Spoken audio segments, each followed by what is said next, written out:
Oke, halo, selamat siang semua.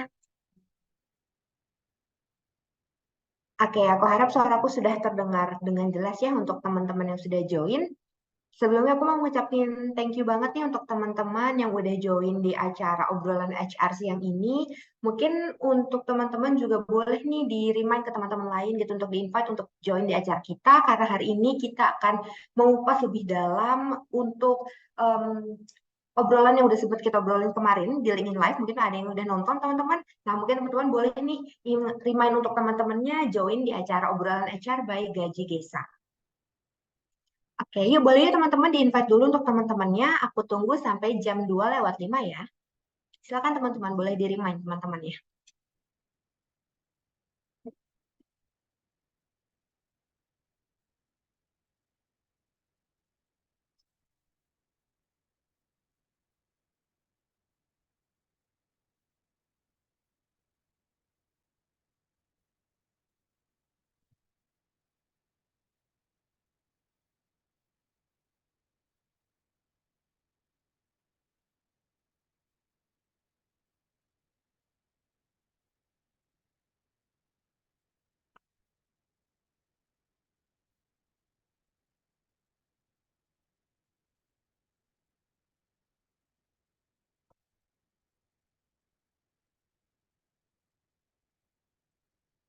Oke, karena sudah jam 2 lewat 5, mungkin aku mau open dulu.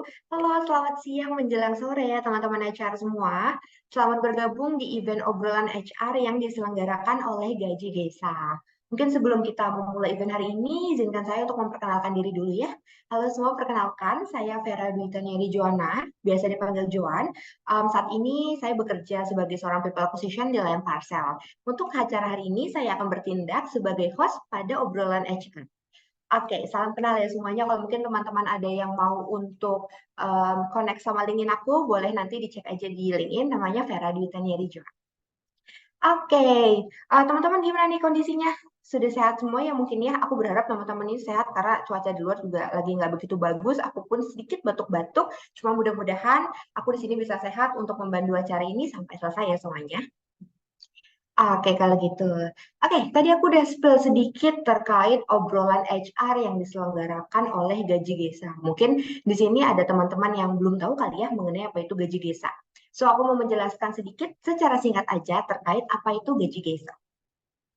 Gaji Gesa ini adalah platform kesejahteraan karyawan dengan menerapkan sistem Earned Wage Access, di mana Gaji Gesa membantu meningkatkan produktivitas karyawan dengan memberikan akses lebih fleksibel secara gaji gitu ya teman-teman dengan platform keuangan Gaji Gesa. Jadi teman-teman kalau mungkin tertarik untuk mengetahui terkait benefit apa yang bisa didapatkan, mungkin boleh banget di kepo-kepoin ya, boleh dicek di official website-nya, boleh juga cek di LinkedIn-nya.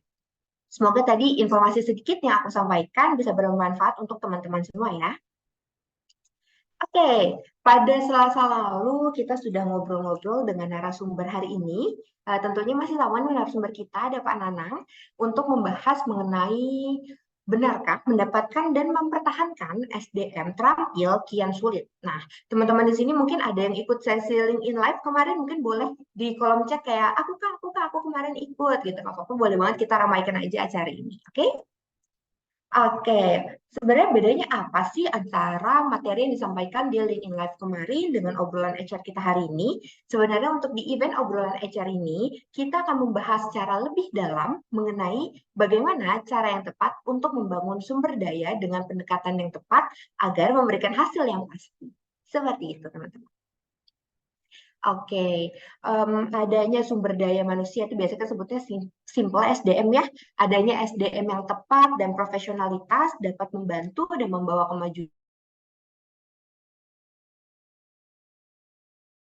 nih dan menghasilkan dampak positif untuk perusahaan dalam jangka panjang. Mungkin aku kemarin sempat-sempat spill dikit terkait kayak employee ini bisa menjadi aset yang bagus gitu ya untuk perusahaan. Nah, sayangnya tidak semua tenaga kerja memiliki kemampuan yang dibutuhkan perusahaan nih untuk berkembang dan tidak semua karyawan juga unggul dan bisa bekerja sesuai harapan dari perusahaan.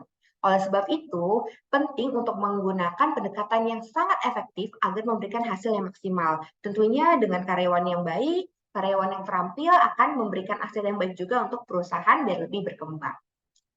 Jadi gimana ya cara kita menentukan pendekatan yang sesuai untuk membangun SDM di perusahaan? Kira-kira teman-teman ada yang tahu nggak ya? Atau mungkin apakah ada hal-hal tertentu nih yang perlu diperhatikan? Lalu apa saja ya yang dirasakan oleh perusahaan nih? Gimana nih caranya untuk dapetin the fit employee gitu ya? Atau the best employee. Nah, teman-teman Eca pasti sudah nggak sabar nih dengan penjelasannya Pak Nanang. Karena sekarang aku mau mengundang Pak Nanang dulu untuk Pak Nanang Hernanto selaku Associate Trainer untuk bergabung dalam obrolan HR siang hari ini. Halo, selamat siang Pak Nanang. Apa kabar? Selamat siang Kak Joan. Oke, Assalamualaikum warahmatullahi wabarakatuh. Salam sejahtera Waalaikumsalam. semuanya. Sehat-sehat selalu. Kak Selamat Joa yes. sehat ya. Tapi Alhamdulillah. jangan batuk-batuk. Sehat ya. Oke, Hmm. salam sehat untuk kita semua ya. Amin. Oke, kali gitu. Pak Nanang, mungkin di sini kita akan ngobrol-ngobrol, Hmm. bukan serius kali ya, mungkin kita Hmm. akan ngobrol santai, tapi dengan materi yang lebih bermanfaat nih, lebih berinformatif untuk teman-teman yang join hari ini. Amin. Oke, mungkin sebelum masuk ke penjelasan materi, Pak Nanang mungkin boleh cerita-cerita sedikit kali ya terkait latar belakangnya seperti apa, atau mungkin mau sekalian nanti di present di PowerPoint-nya, Pak. Ya, kebetulan saya ada slide untuk perkenalan diri, boleh ya, apa namanya? Walaupun sudah tua gini, saya berusia 60 tahun lewat 2 hari. Ya benar, saya baru berulang tahun nih, kemarin saya udah kasih tahu. 60 tahun lewat 2 hari. Um, Nanti saya akan jelaskan juga kenapa kok saya berani-beraninya ngomong kayak ginian gitu kan. Ya memang usia saya sudah lumayan tua dan mungkin udah banyak hal yang saya lalui. Nah, saya tuh pengen sharing aja ya, sharing apa yang udah pernah kita lalui tentang topik kali ini ya. Jadi membangun SDM dengan pendekatan yang efektif. Kita akan cerita. Saya nggak teoritis ya Kak ya. Saya itu nggak suka sesuatu yang teoritis. Saya hanya melakukan apa yang pernah kami lakukan dulu, gitu ya. Mungkin cocok di tempat Anda, tapi mungkin tidak cocok di tempat Anda. But the bottom line is kita semua tahu gitu, kita semua punya gambaran. Oh, gini tau rupanya begitu ya. At least kita punya wawasan, kita punya gambaran, kita punya uh, uh, ilustrasi bahwa uh, membangun SDM atau membangun karyawan yang terampil itu susah-susah gampang. Oh, kebalik. Gampang-gampang susah ya, gampang-gampang susah. Banyakkan gampangnya daripada susahnya. Mudah-mudahan karena mindset kita kan harus positif ya. Nggak boleh susah-susah gampang, tapi gampang-gampang susah. Jadi yang positifnya lebih banyak gitu ya. Sekali lagi ini bukan teoritis, bukan buku ya, bukan dari buku, bukan dari profesor penerima Nobel atau apa, bukan. Ini hanya pengalaman kami selama 32 tahun mengelola sumber daya manusia di sebuah perusahaan multinasional. Ya, sekali lagi bisa cocok, bisa tidak cocok, atau bisa cocok tetapi dengan fine tuning. You know what I mean? Fine tuning itu artinya dengan modifikasi ya, dimodif satu dua hal di tempat Anda karena apa namanya? eh, Kemungkinan besar juga tidak 100% cocok untuk setiap perusahaan. Pasti ada bedanya, pasti ada modifikasinya. Ingat kata-kata ATM kan? Amati, tiru, dan yang paling penting adalah modifikasi. Itu yang paling banyak. Proses kreatif, banyak proses manajerial, proses-proses yang ada di dunia ini berhasil karena dia bisa memodifikasi yang sudah ada. Demikian juga untuk sesi hari ini. Semoga Bapak Ibu sekalian bisa memodifikasi hal-hal yang sudah pernah ada. Mungkin ada yang relevan, mungkin ada yang tidak relevan gitu ya. Yang tidak relevan kita cari yang relevannya gimana. Begitu kira-kira Kak Jawa, back to you. Oke, thank you Pak Nanang. Oke, teman-teman, mungkin aku mau remind kembali nih, tadi Pak Nanang kan mungkin bilang informasi atau materi yang disampaikan bisa cocok ataupun tidak tidak kurang cocok ya sama yang dijalankan sama teman-teman di perusahaan. But again, nanti diambil sisi positifnya, silakan dimodifikasi, disesuaikan sama kebutuhan teman-teman. Betul. Oke, mungkin sebelum kita mulai, aku mau remind teman-teman nih, mungkin nanti ketika Pak Nanang menjelaskan materi, yuk boleh silakan dicatat dulu materinya, biar nanti ketika teman-teman ngerasa next time dibutuhkan gitu ya, sudah punya catatan. Atau mungkin teman-teman kira-kira ketika Pak Nanang menjelaskan, tertarik ingin bertanya ya, boleh banget nanti teman-teman silakan ditulis di kolom Q&A atau mungkin ketika teman-teman sudah wah nggak sabar nih mau langsung tanya gitu ya, boleh di raise hand. Cuman nanti aku akan mempersilakan dulu teman-teman untuk dicatat dulu, diketik-ketik dulu aja karena kita mau dengar dulu nih penjelasan Pak Nanang seperti apa. Oke, kalau gitu. Pak Nanang sudah ready? Yuk, Oke, kalau gitu aku persilakan waktunya Pak Nanang. Teman-teman jangan lupa dicatat ya. Silakan Pak Nanang. Kak Jawa, terima kasih banyak. Sekali lagi, Sama-sama. Assalamualaikum warahmatullahi wabarakatuh. Bismillahirrahmanirrahim. Semoga apa yang akan kita lakukan hari ini membawa berkah. Membawa berkah untuk saya, untuk membawa berkah untuk Kak Joa, dan juga untuk teman-teman sekalian. Ya, karena kita melakukan sesuatu hal ini dengan positif, kita dalam rangka berkoneksi, dalam rangka mencari ilmu, dalam rangka sharing dan sebagainya. Insya Allah apa yang kita mulai dengan baik akan berakhir dengan baik juga. Gitu kira-kira Kak Joa ya. Oke, Bapak Ibu, guys and girls, teman-teman HR dan juga yang mungkin bukan HR, terima kasih sudah datang dan memenuhi dalam tanda kutip berkenan untuk join, berkenan untuk mendengarkan apa yang disajikan oleh Gaji Gesa ini. Ini sangat menarik gitu ya. Ketika saya ditawari untuk mengisi acara Gaji Gesa yang pertama Gaji Gesa Live dan yang kedua Gaji Gesa obrolan hari ini, oh saya sangat senang banget gitu karena kebetulan apa yang saya kerjakan itu kurang lebih hampir sama dengan apa yang saya omongkan 2 hari ini, yaitu hari kapan? Hari Selasa ya, hari Selasa kemarin dan hari Kamis ini, gitu ya. Perkenankan saya akan mulai. Jadi topiknya sekarang adalah tentang membangun sumber daya manusia dengan pendekatan yang efektif. Ya, membangun sumber daya manusia dengan pendekatan yang yang efektif. Trainer ngomongnya belepotan. Membangun sumber daya manusia dengan pendekatan yang efektif. Ya, sekarang saya izinkan saya untuk share screen ya. Share screen boleh ya Kak, sekaligus untuk perkenalan diri saya, boleh ya? Siapa ini Nanang kok berani-beraninya ngomong gitu. Kak udah kedengeran belum? Udah kelihatan belum Kak? Aman Pak Nanang, kelihatan. Aman, that's good. Ini gambar Bapak sama anaknya. Ya, ini apa flyer yang kami gunakan ya. Ibarat bapak dan anaknya atau om dengan keponakannya. Oke, kita langsung aja ya. Jadi perkenalkan saya untuk memperkenalkan diri. Perkenankan saya untuk memperkenalkan diri. Nama saya Nanang Hernanto. Saya sudah berkecimpung di bidang training and development, HR, marketing dan sebagainya kurang lebih 25 tahun. Ya, saya punya moto train with fun, ride with fun dan volunteering with fun. Karena saya juga di sela-sela aktivitas profesional saya juga melakukan aktivitas kesukarelawanan ya. Apapun yang saya lakukan saya coba lakukan dengan fun, dengan santai, dengan rileks tanpa mengurangi keseriusannya karena katanya segala sesuatunya jika dilakukan dengan fun itu lebih mudah nancepnya, lebih mudah nyucuknya, lebih mudah masuknya gitu ya. Nah, sehingga saya ambil menjadi jargon saya, train with fun, ride with fun, karena saya juga menulis di LinkedIn, tulisan saya tulisan-tulisan saya itu juga saya usahakan untuk tidak terlalu serius tanpa mengurangi keseriusannya, tidak terlalu um, seram gitu ya, tanpa mengurangi keseriusannya. Saya juga melakukan volunteer, mengajar anak-anak SD dengan fun juga. Saya lahir di Surabaya 18 September 1963, 60 tahun umur saya. Ya, saya lulusan S1 Agribisnis dari Institut Fleksibel banget tahun 1987. Ada yang pleset ini IPB itu Institut Pertanian Bogor. Tapi banyak yang memplesetkan menjadi Institut Fleksibel banget. Kenapa? Karena lulusannya banyak yang tidak kerja di pertanian, termasuk saya gitu ya. Saya tahun 90 sampai 2013 ada di satu perusahaan dan hanya satu perusahaan, yaitu PT HM Sampurna.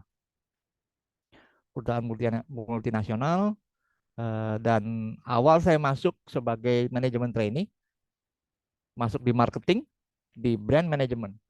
Kemudian 10 tahun kemudian saya banting setir. Saya masuk ke Human Resource Business Partner. Jadi rekruter, jadi tim seleksi, nempelin loker, cari karyawan dan sebagainya ya. Selain sebagai human resource business partner, saya juga pernah menjadi kompetensi development untuk marketing dan sales. Ini tugas saya adalah menulis modul untuk orang-orang marketing dan orang-orang sales.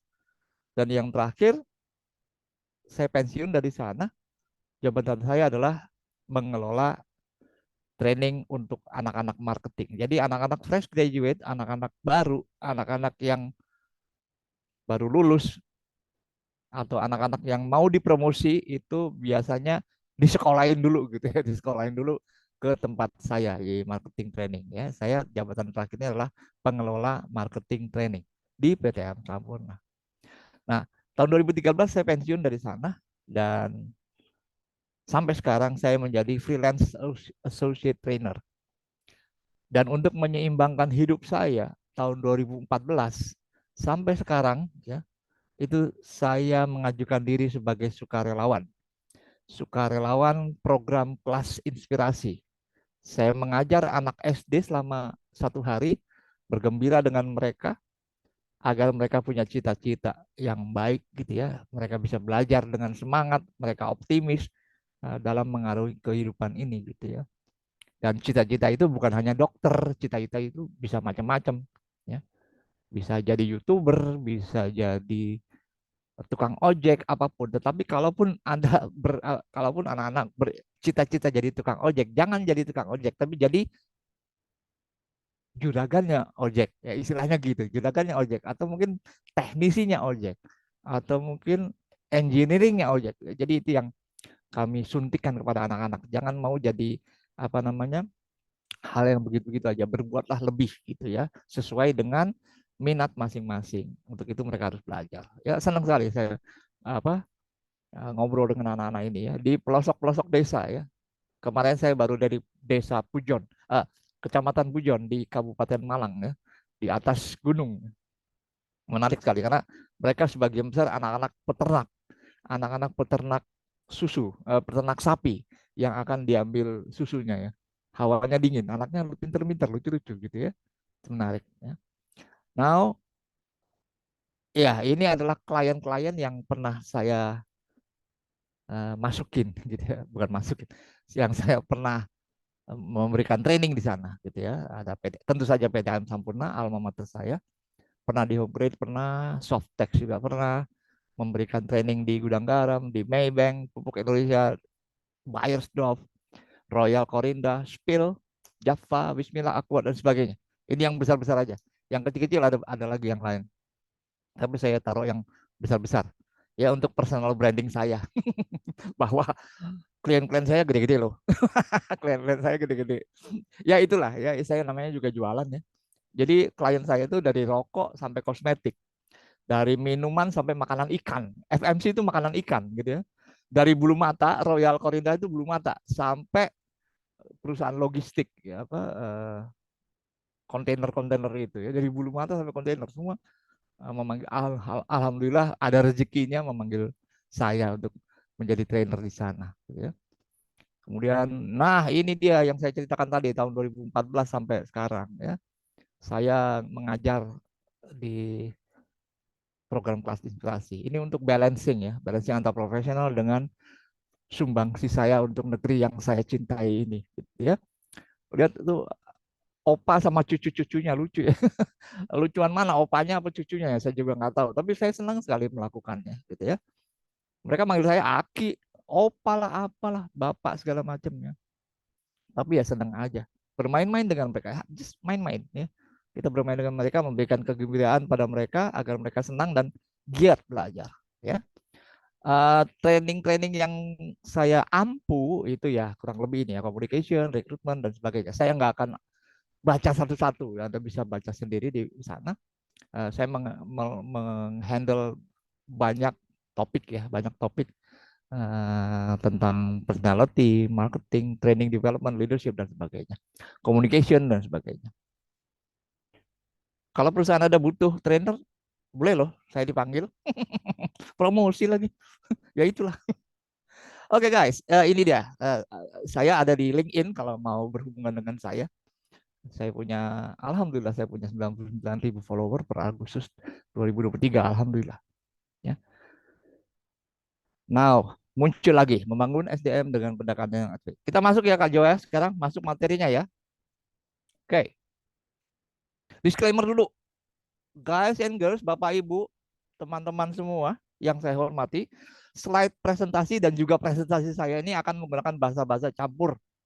Bahasa yang campur-campur. Ada Inggris, ada Indonesia, ada Jawa, ada Sunda, terserah gua gitu ya. Yang penting memudahkan pengertian gitu. Jadi tolong jangan dianggap ini profes apa trainernya nggak profesional amat pakai bahasa kok gado-gado ina inu pakai istilah-istilah preman lah istilah dari bahasa daerah.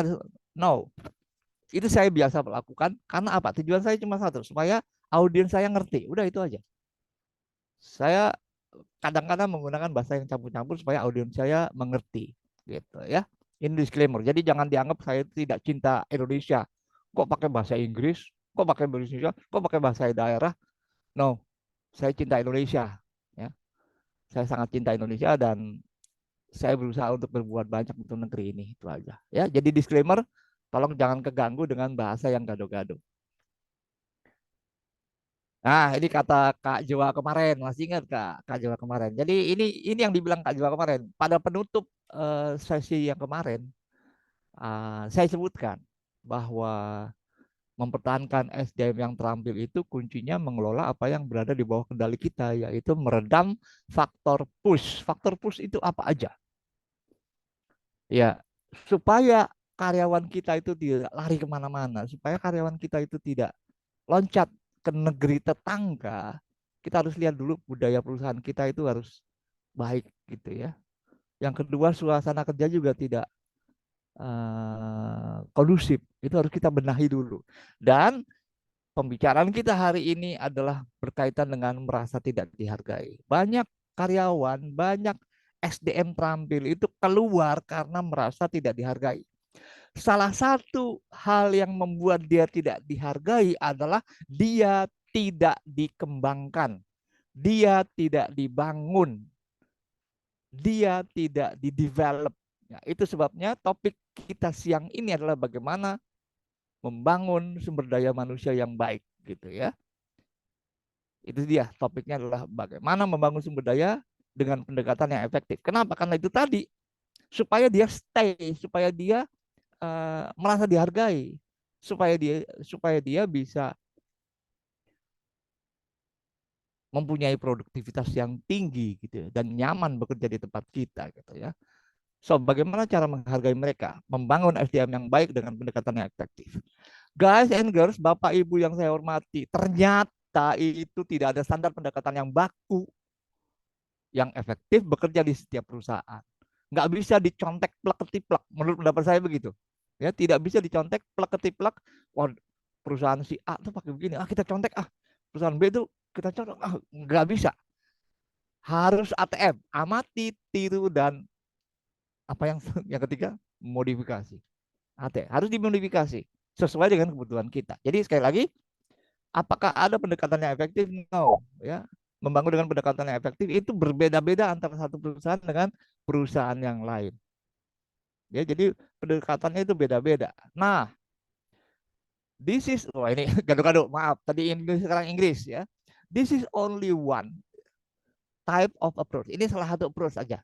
Ya, salah satu approach. Saya ajak Bapak Ibu untuk melihat apakah approach ini bisa cocok di tempat Anda apa enggak gitu ya. Nah, approach yang saya kemukakan ini berdasarkan pengamatan saya setelah bicara, setelah mengelola, setelah berbincang-bincang diskusi dengan banyak area manager, regional manager, atasan-atasan yang bagus di berbagai perusahaan dan juga trainee-trainee yang dari berbagai perusahaan, bahwa yang pertama kita harus lakukan untuk membuat pendekatannya efektif, yang pertama kita lakukan harus adalah know your employee. First thing first, di banyak kesempatan, di banyak pembicaraan, di banyak situasi, mereka sepakat bahwa hal utama yang harus kita pelajari, hal utama yang harus kita perhatikan kalau untuk mendevelop anak buah kita, mendevelop sumber daya manusia yang ada pada kita, itu adalah dengan know your employee, tahu employee kita. Tahu apa Pak? Namanya, ya gue tahu namanya. Latar belakangnya ya tahu, dia lulusan IPB tahun 2021 gitu. Latar belakangnya, iya gue tahu latar, iya memang itu, tapi tidak sekedar itu. Know your employee lebih dalam dari itu. Kita harus lihat employee dari dua hal, Kak Jawa dan juga teman-teman yang lain. Yang pertama dari capacity-nya, yang kedua dari engagement-nya dengan perusahaan kita. Capacity maksudnya apa? Kita lihat kepintaran dia, kita lihat kompetensi dia, kita lihat pengalaman dia, dan yang terakhir kita lihat potential growth dia. Dia masih bisa dikembangin nggak?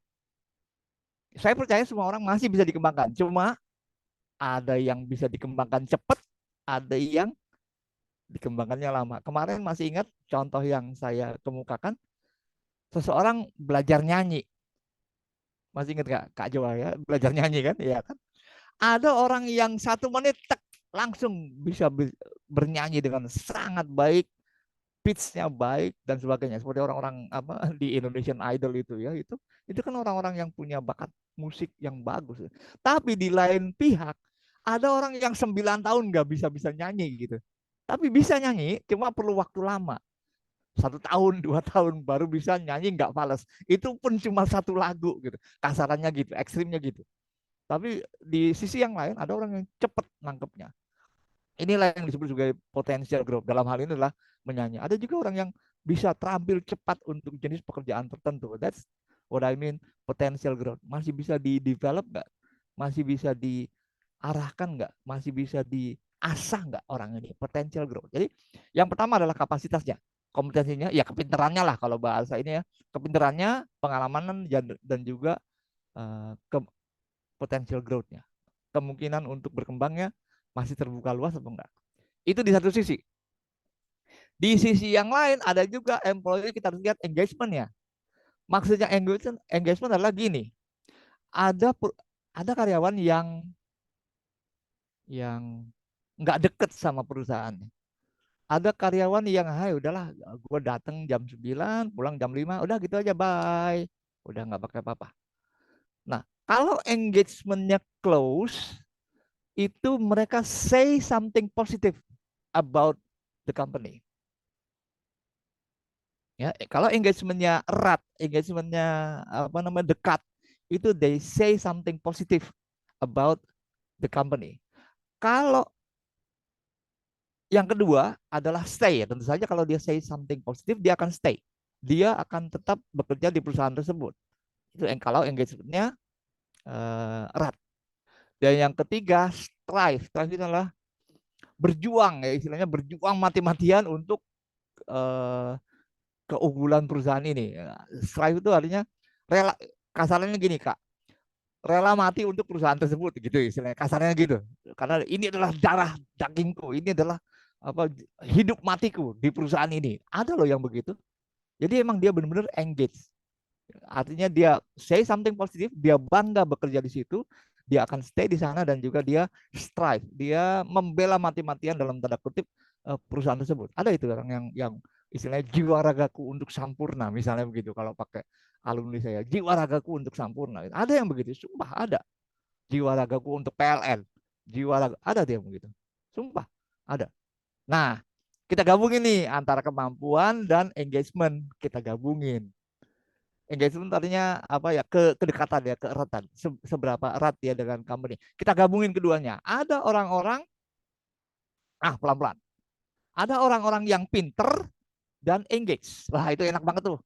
Udah pinter, potensial growth-nya tinggi, dan dia rela mati untuk perusahaan. The stars, ini maksudnya the stars tuh yaitu udah pinter, potensial growth-nya tinggi, dan dia dalam tanda kutip, maaf saya pakai istilah yang preman saja, rela mati untuk perusahaan. Jiwa ragaku untuk Sampurna, jiwa ragaku untuk PT Anu gitu ya. Engage ya. Jadi employee engagement-nya high, di bawah itu apa ada high ya. Employee engagement-nya high dan employee capacity-nya high. Dua-duanya high. engagementnya high, kapasitasnya high. Udah pinter, setia pula. Ada. Idaman kita bukan, idaman tiap perusahaan. Udah pinter, rela mati pula untuk perusahaan. Kasarannya gitu ya, maaf. Saya pakai istilah kasaran gitu. Itu yang putih. Nah, ini idaman idaman kita semua bukan? Udah pinter, potensial growth-nya tinggi dan dia punya engage yang erat. Ya, dia rela berjuang untuk perusahaan, rela mati untuk perusahaan. Kasarannya begitu. Ya. Ada juga yang biru, Bapak Ibu sekalian. Lihat yang biru.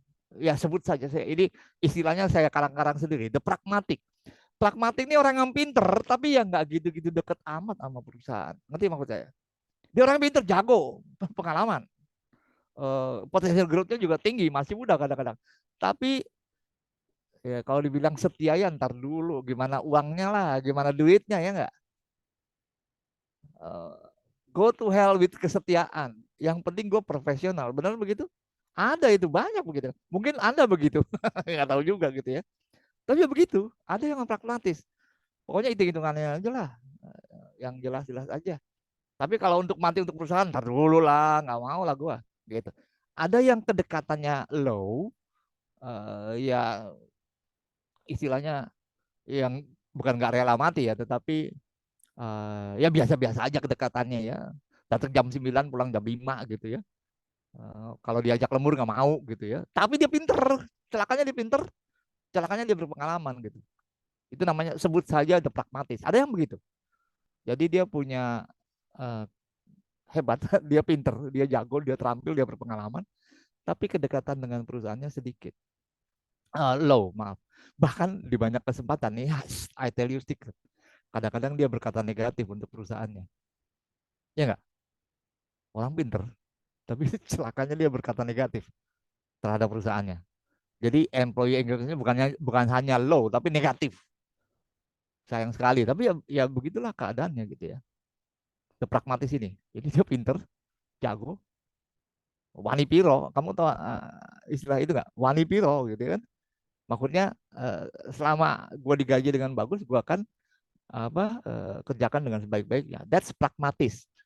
Forget about perasaan rela mati, setia. Nah, dia, ntar.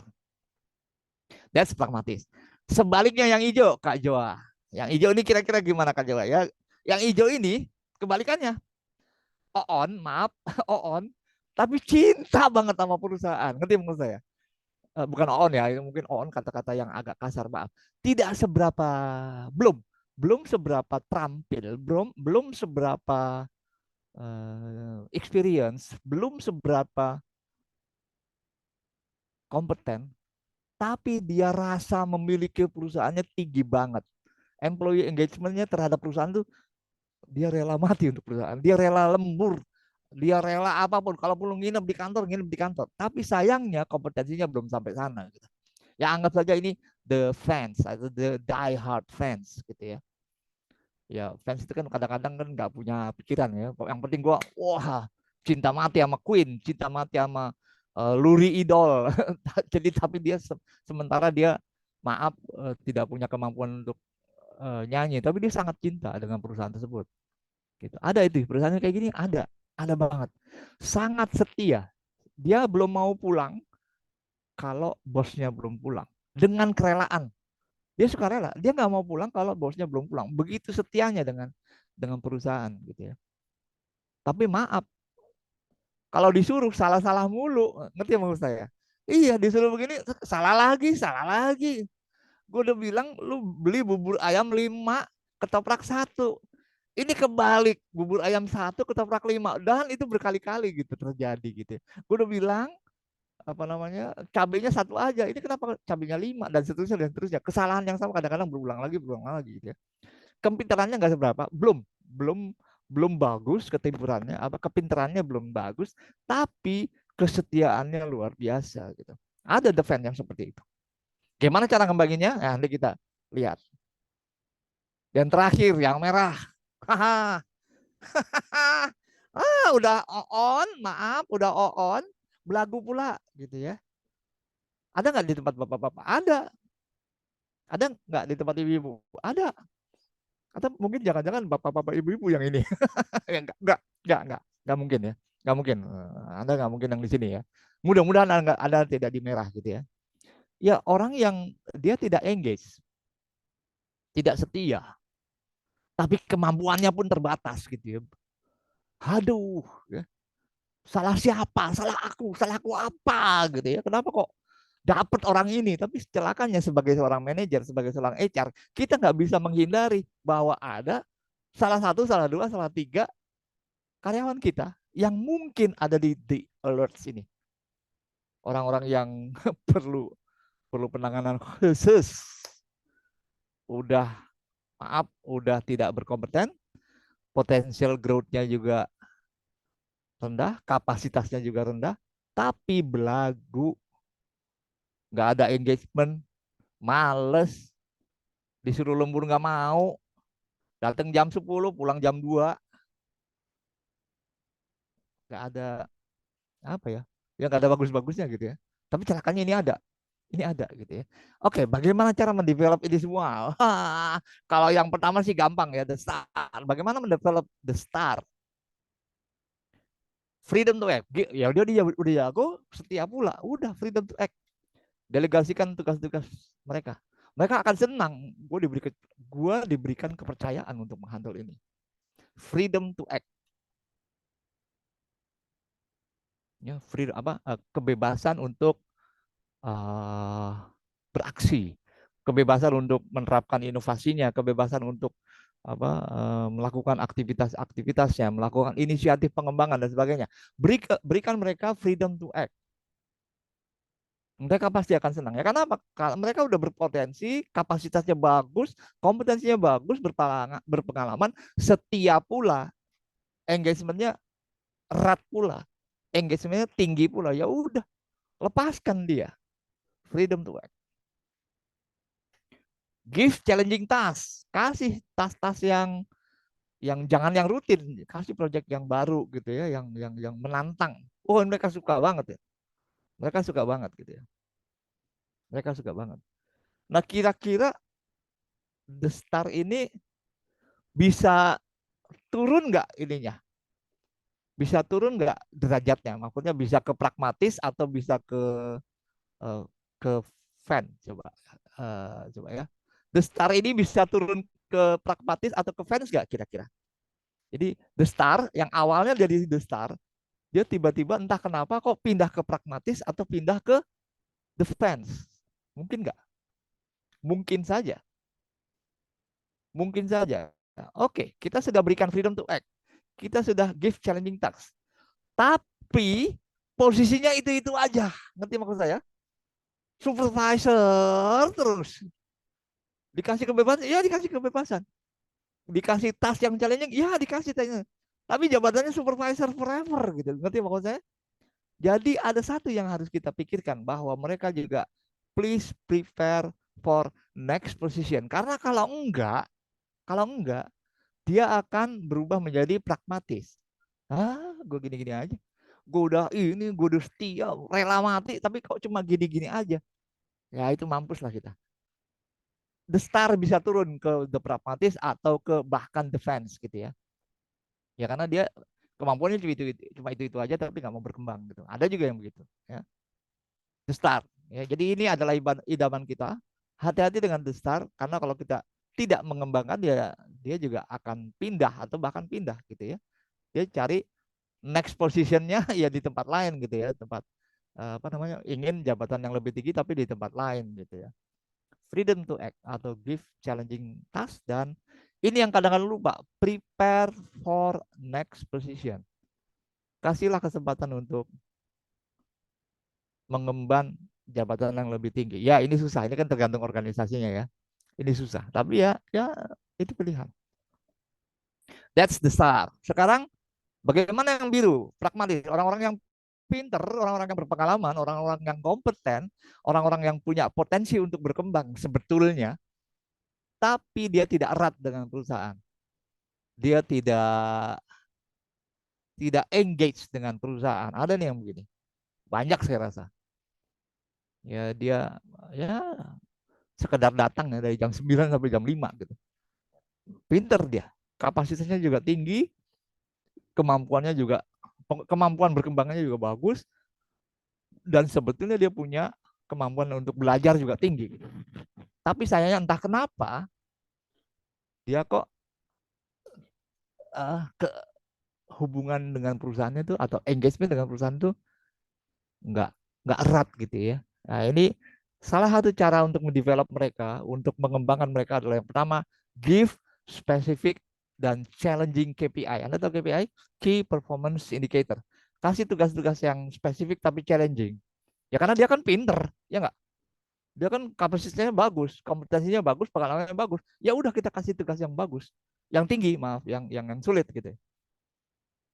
Karena dia punya kemampuan untuk itu. Ditambah kapasitasnya juga kita optimalisasi.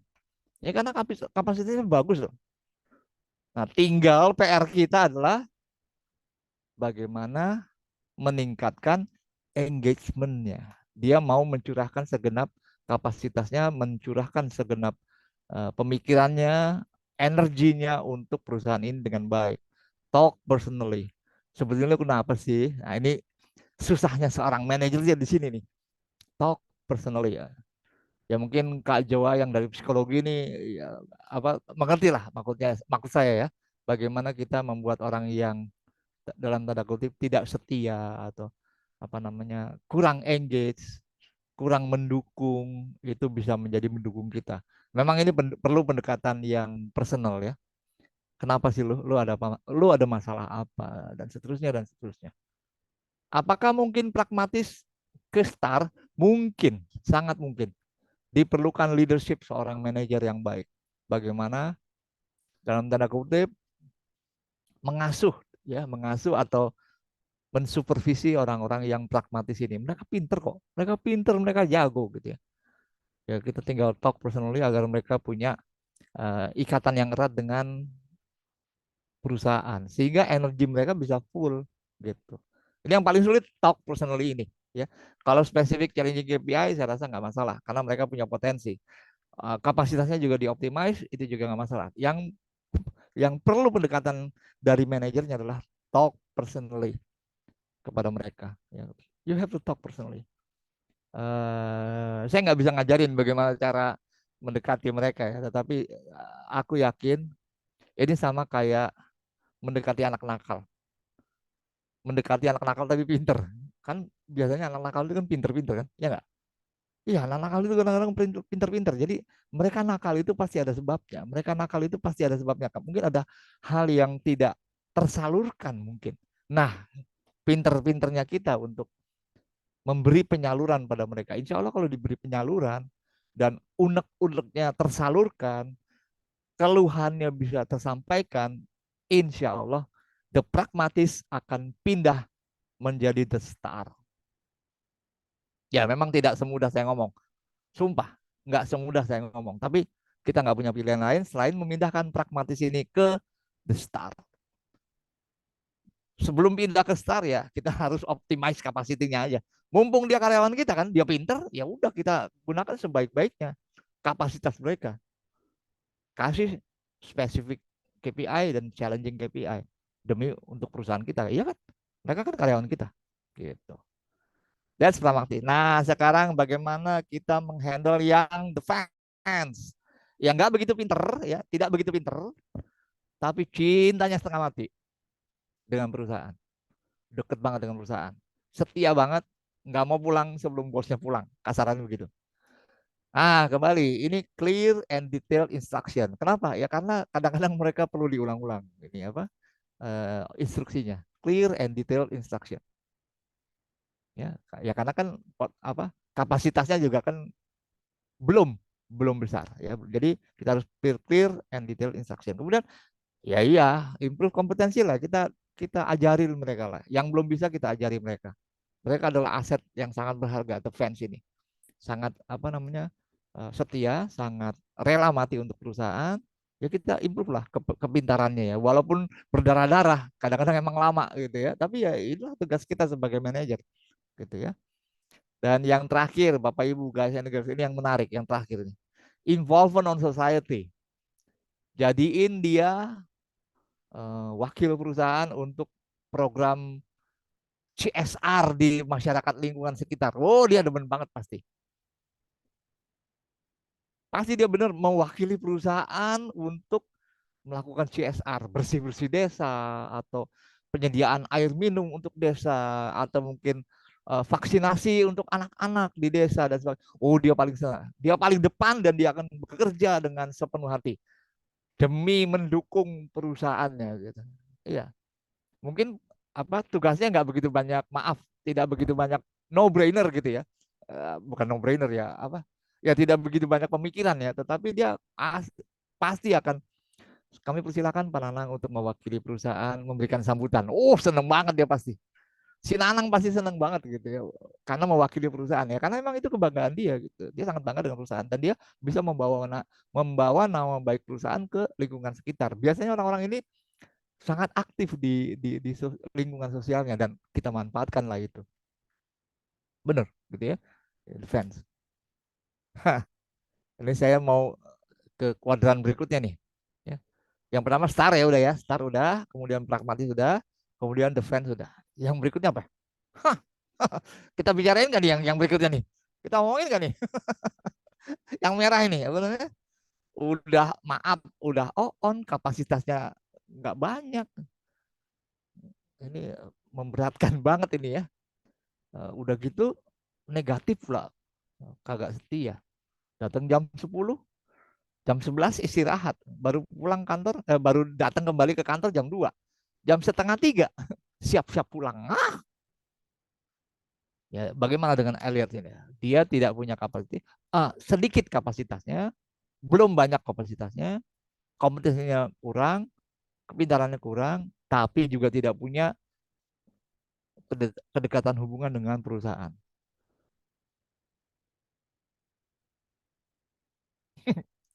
Boleh nggak ya kita bilang gini? Nggak boleh ya? Cloud aja. Nggak boleh, nggak boleh. Sabar, ini cobaan. Ini cobaan ya. Sabar, ini cobaan. Sebagai manajer, sebagai HR, sebagai atasan, kita harus menghadapi orang ini. Harus menghadapi orang ini. Bagaimana caranya? Gini, tadi cuma main-main ya. Cloud aja itu cuma main-main.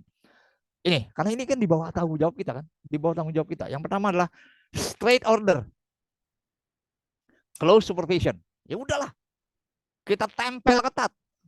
Nggak bisa seenak gitu ya. Kita tempel ketat. Straight order, close supervision. Yang kedua, firm and decisive leader. Ini peran leadernya, peran manajernya itu sangat-sangat penting. Bagaimana dia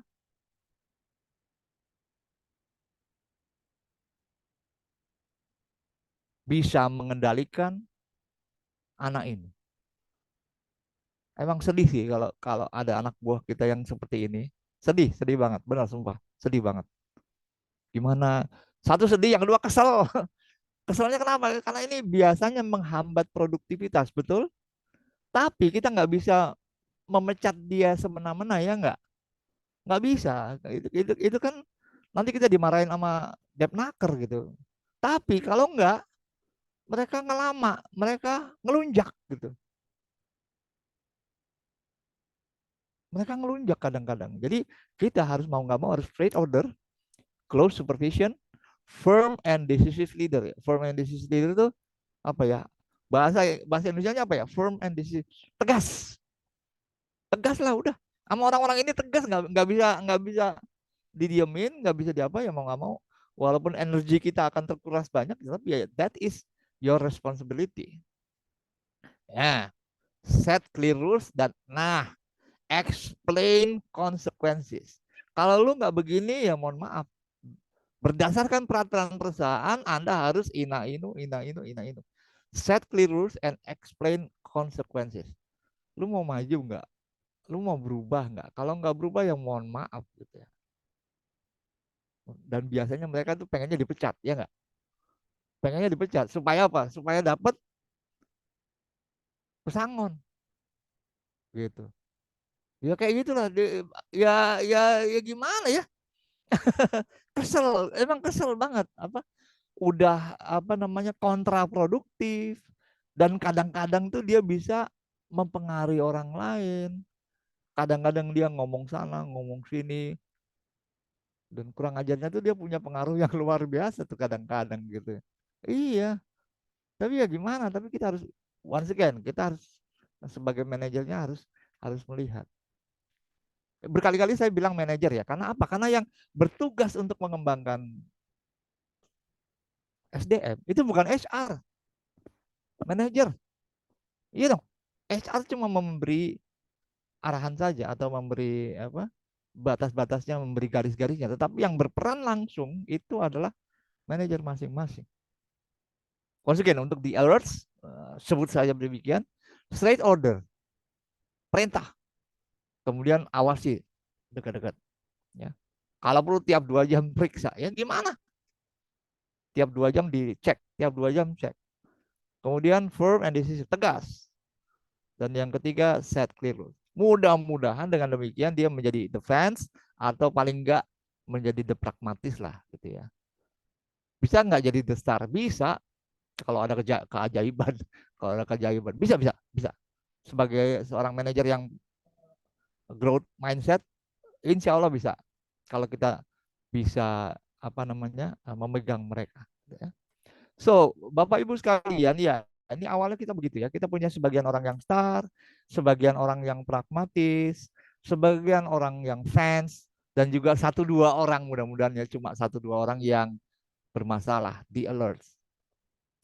Tujuan kita itu tidak lain dan tidak bukan adalah membesarkan the star. Ya, supaya pragmatis makin dikit, fans makin dikit, dan yang alert itu paling cuma 1 atau 2 gitu ya. Syukur-syukur nggak ada gitu ya. Apakah pragmatis bisa dihilangkan? No, tidak bisa dihilangkan. Apakah the fans bisa dihilangkan? No, tidak bisa dihilangkan. Dieliminasi, di dikurangi, ya dieliminasi, dibatasin. Itu bisa, insya Allah bisa. Well, warning. Warning itu apa ya? Hati-hati. Pertama-tama yang harus kita kita pegang, make sure that the managers are at the start quadrant. Ya iyalah, sebagai seorang manajer, sebagai seorang atasan itu dia harus ada di start. Masa iya di alert? Ya kalau dia di alert, mungkin akan mengajak anak buahnya yang benar tadi akan menjadi alert semua, gitu ya. Make sure yang pertama adalah the managers itu paling tidak harus di start dulu. Oke lah, pragmatis boleh lah gitu ya. Tetapi paling tidak dia harus punya kapabilitas, dia punya apa namanya kapasitas yang baik, dan dia paling tidak punya engagement yang baik gitu ya, supaya dia berkembang juga gitu ya. Make sure that the managers are in the star quadrant, ya enggak? Kalau manajernya aja bermasalah, apalagi anak buahnya gitu ya. Nah ini tantangan manajer sih ya. Once again, dari tadi saya bilang manajer, manajer, manajer, atasan, atasan, atasan gitu ya. Kenapa? Karena yang berpengaruh itu manajer, bukan HR. Ini berita baik bagi orang HR gitu ya. Tanggung jawab untuk membangun SDM, tanggung jawab untuk mengelola SDM, tanggung jawab untuk mengembangkan SDM karyawan masing-masing itu berada di bawah manajernya. Ya. Jadi manajerlah yang bertanggung jawab akan pengembangan SDM yang ada. Ya. Para manajer masing-masing. Bukan HR, maaf ya HR, maaf ya HR ya, maaf ya. Ini bukan tanggung jawab loh, tanggung jawab manajer. Karena kadang-kadang orang-orang di luar bilang, ah ini tanggung jawab HR nih, tanggung jawab HR. Semua ditumpahkan ke HR tanggung jawabnya. No, tidak.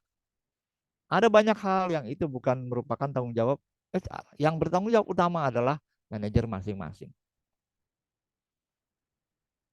Good luck. Ini slide saya yang terakhir. So once again bahwa pertama kali kita harus lihat kapasitas, ya, employee capacity dari masing-masing karyawan kita, kepintarannya. Kemudian kita juga harus lihat seberapa dekat dia dengan kita. Baru setelah itu kita tentukan program pengembangannya. Ya. program pengembangannya. Highlightsnya tadi adalah the star, jangan lupa. Mentang-mentang udah engage, mentang-mentang udah jago, terus kita lupain gitu aja. No, jangan. Kita harus siapkan dia untuk posisi berikutnya. Itu the star. Kalau the pragmatis tadi, kata kuncinya ada di optimalkan potensi plus talk personally. Masih ingat? Ya, talk personally agar dia punya engagement yang dekat dengan perusahaan. Yang ketiga yang fans. Yang the fans ini kita tingkatkan kompetensinya agar dia punya kapasitas yang bagus dan pergunakan dia untuk hal-hal yang bersifat society ya, CSR apa segala macam. Karena mereka akan sangat senang sekali merasa berarti mewakili perusahaan. Itu sangat bagi mereka itu suatu kehormatan besar ya. Dan yang terakhir, bagaimana menghandle the alert ini tidak lain dan tidak bukan dengan firm and decisive leadership. Tegas, harus tegas. Ya, melelahkan, tapi adalah tugas Anda sebagai manajer. Once again, tugas mengembangkan SDM bukan HR, tapi atasan masing-masing. Sehingga mau nggak mau manajer harus di start dulu gitu ya. Kalau nggak ya, ya bubar jalan lah organisasinya. Bubar jalan organisasinya, Pak, yakin itu. Ya. Oke, so manajer masing-masing di pundak Anda lah tugas untuk mengembangkan SDM masing-masing. Good luck. Kak Joa, back to you Kak Joa, silahkan. Oke, thank you so much Fananang untuk materinya. Oke, di sini juga banyak sekali nih teman-teman yang kasih reaction ditulis ya di kolom-kolom chat kita. Ada yang mengatakan bahwa, oh ya nih kayaknya di alert harus di off kan. Terus mungkin kita kalau misalkan nanti kontraknya habis nggak perlu diperpanjang. Terus Ya, ada juga yang ya. lain-lain nih. Oke, thank you banget sebelumnya teman-teman udah nge-react, udah memberikan apa ya respon dari penjelasan Panana. Berarti teman-teman nyimak ya kalau kayak gitu. Oke, mungkin di sini teman-teman ada beberapa juga yang sudah bertanya. Nanti aku bantu bacakan. Cuman aku mau remind lagi nih teman-teman. Oke, sudah ada yang resen dulu. Kita satu-satu ya teman-teman. Aku akan coba membacakan satu pertanyaan pertama dulu. Oke, ini dari Mbak. Aku nggak tahu Mbak atau bukan ya. Sorry kalau aku penyebutan nama atau panggilannya salah. Ini dari Indra Sopa. Pananang, selamat siang. Keren sekali untuk penjelasannya, Pak. Perkenalkan, nama saya Indra.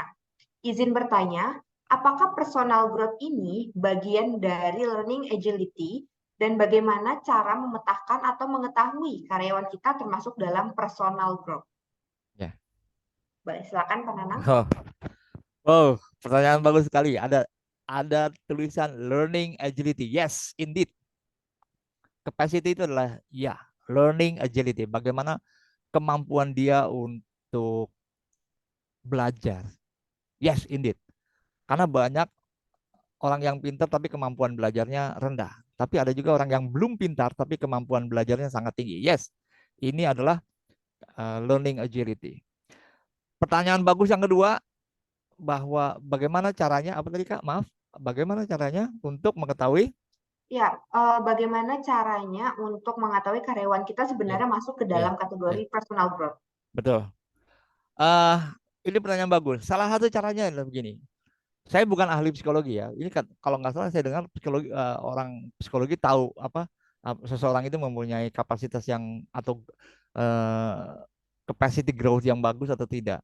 Tetapi salah satu cara yang bisa kita lakukan adalah melihat sejarahnya, melihat track recordnya. Ya, kalau saya lakukan adalah melihat track recordnya. Kalau dia karyawan baru, saya akan lihat bagaimana track recordnya dia di kuliah, bagaimana track recordnya dia ketika di perusahaan-perusahaan sebelum kita.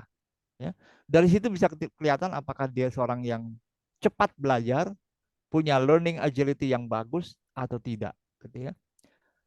Jawaban saya seperti itu. Jadi bagaimana menurut pengalaman saya itu lihat eh, pengalamannya sebelumnya, ya. Gali pengalaman sebelumnya ketika dia di perusahaan sebelumnya atau ketika dia masih di universitas. gitu ya. Masih di apa namanya perguruan tinggi. Dari situ bisa biasanya kelihatan.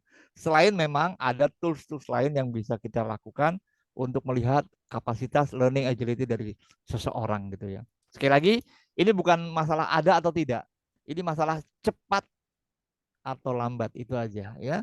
Dan saya rasa saya nggak tahu, saya tidak menguasai mengenai psikologi ya. Saya rasa ada tools psikologi yang bisa melihat seseorang itu bisa cepat belajar atau tidak. Tapi kalau yang saya lakukan adalah melihat track recordnya, sejarahnya, apakah dia seorang yang pembelajar yang cepat atau tidak. Ya seperti kita kemukakan kemarin ya di apa sesi yang sebelumnya bahwa kita bisa lihat seseorang itu belajar cepat atau tidak itu dari yang pernah dia lakukan. Ya. Entah di perusahaan sebelumnya atau di kuliah waktu dia kuliah. Gitu. Rasanya sih bisa kelihatan apakah dia seorang yang punya learning agility yang tinggi atau tidak. Biasanya orang yang punya learning agility tinggi itu biasanya dia mencoba banyak hal, punya pengalaman organisasi yang banyak. Biasanya begitu, biasanya ya. Tidak selalu, tetapi biasanya begitu. Dan dia mencoba banyak hal, punya banyak kegiatan, punya banyak aktivitas yang dia coba. Itu biasanya punya learning agility yang tinggi. Biasanya ya, tidak selalu. Tapi biasanya orang yang punya banyak kegiatan, orang yang punya banyak aktivitas, punya banyak track record organisasi, kemudian banyak menghandle project-project tertentu, itu biasanya punya learning agility yang tinggi. Back to you, Kak. Silahkan. Oke, oke, thank you banget Pak Nanang untuk penjelasannya. Semoga Hmm. menjawab ya untuk tadi yang bertanya. Kita harus lihat dulu nih terkait Hmm. experience dia, apa yang Ya, sudah dilakukan sebelum move to our company. Oke, iya. oke, ini mungkin pertanyaannya sedikit, situasinya mungkin tidak menyenangkan ya. Untuk karyawan dengan tipe D alerts ini, setelah tidak bisa di-develop ya oleh Ya, ya, manajernya atau ya, direct usernya, ya. akhirnya akan dikembalikan lagi kan ke HR. Nah, bagaimana nih cara HR untuk menolak pengembalian karyawan seperti ini, Pak Nanang? Mungkin Oke, boleh dijelaskan dari point of view Pak Nanang. ya. Point of view saya benar. Itu kata-kata yang benar.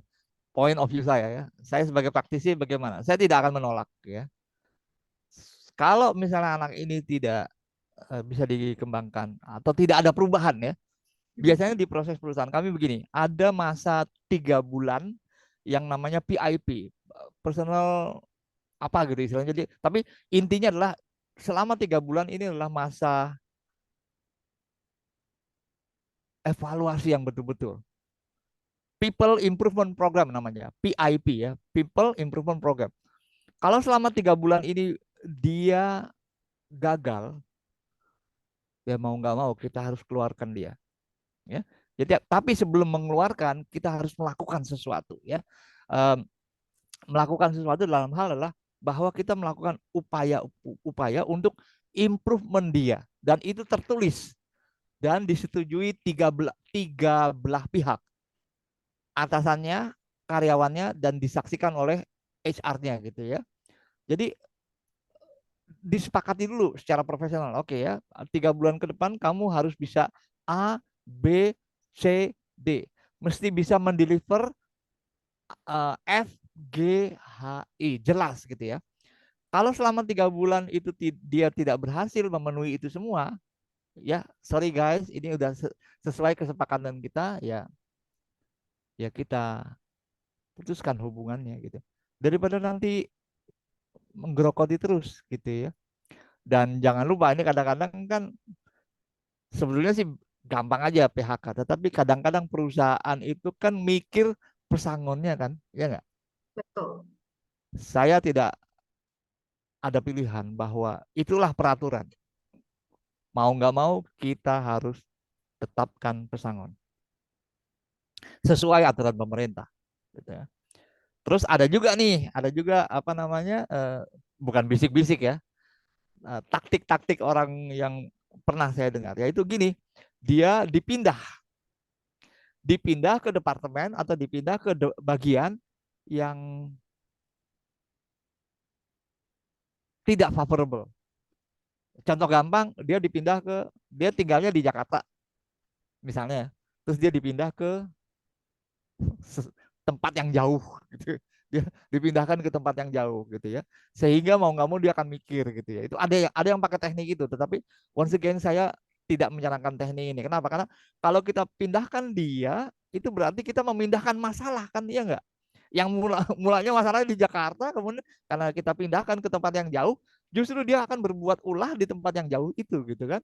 Jadi sebetulnya itu hanya memindahkan masalah. Jadi teknik saya sih, ya mau nggak mau kita harus siap dengan pesangon, karena orang ini harus ya kita kan udah PIP, sudah memberikan dia kesempatan untuk memperbaiki diri, ditandatangani oleh tiga belah pihak, yaitu atasan, kemudian bawahan, dan juga HR masing-masing. Jadi sudah disetujui, tapi ternyata tidak berkembang, ya mau nggak mau, ya dengan segala penyesalan, dengan segala berat hati, dengan berat hati kita melepas Anda gitu ya.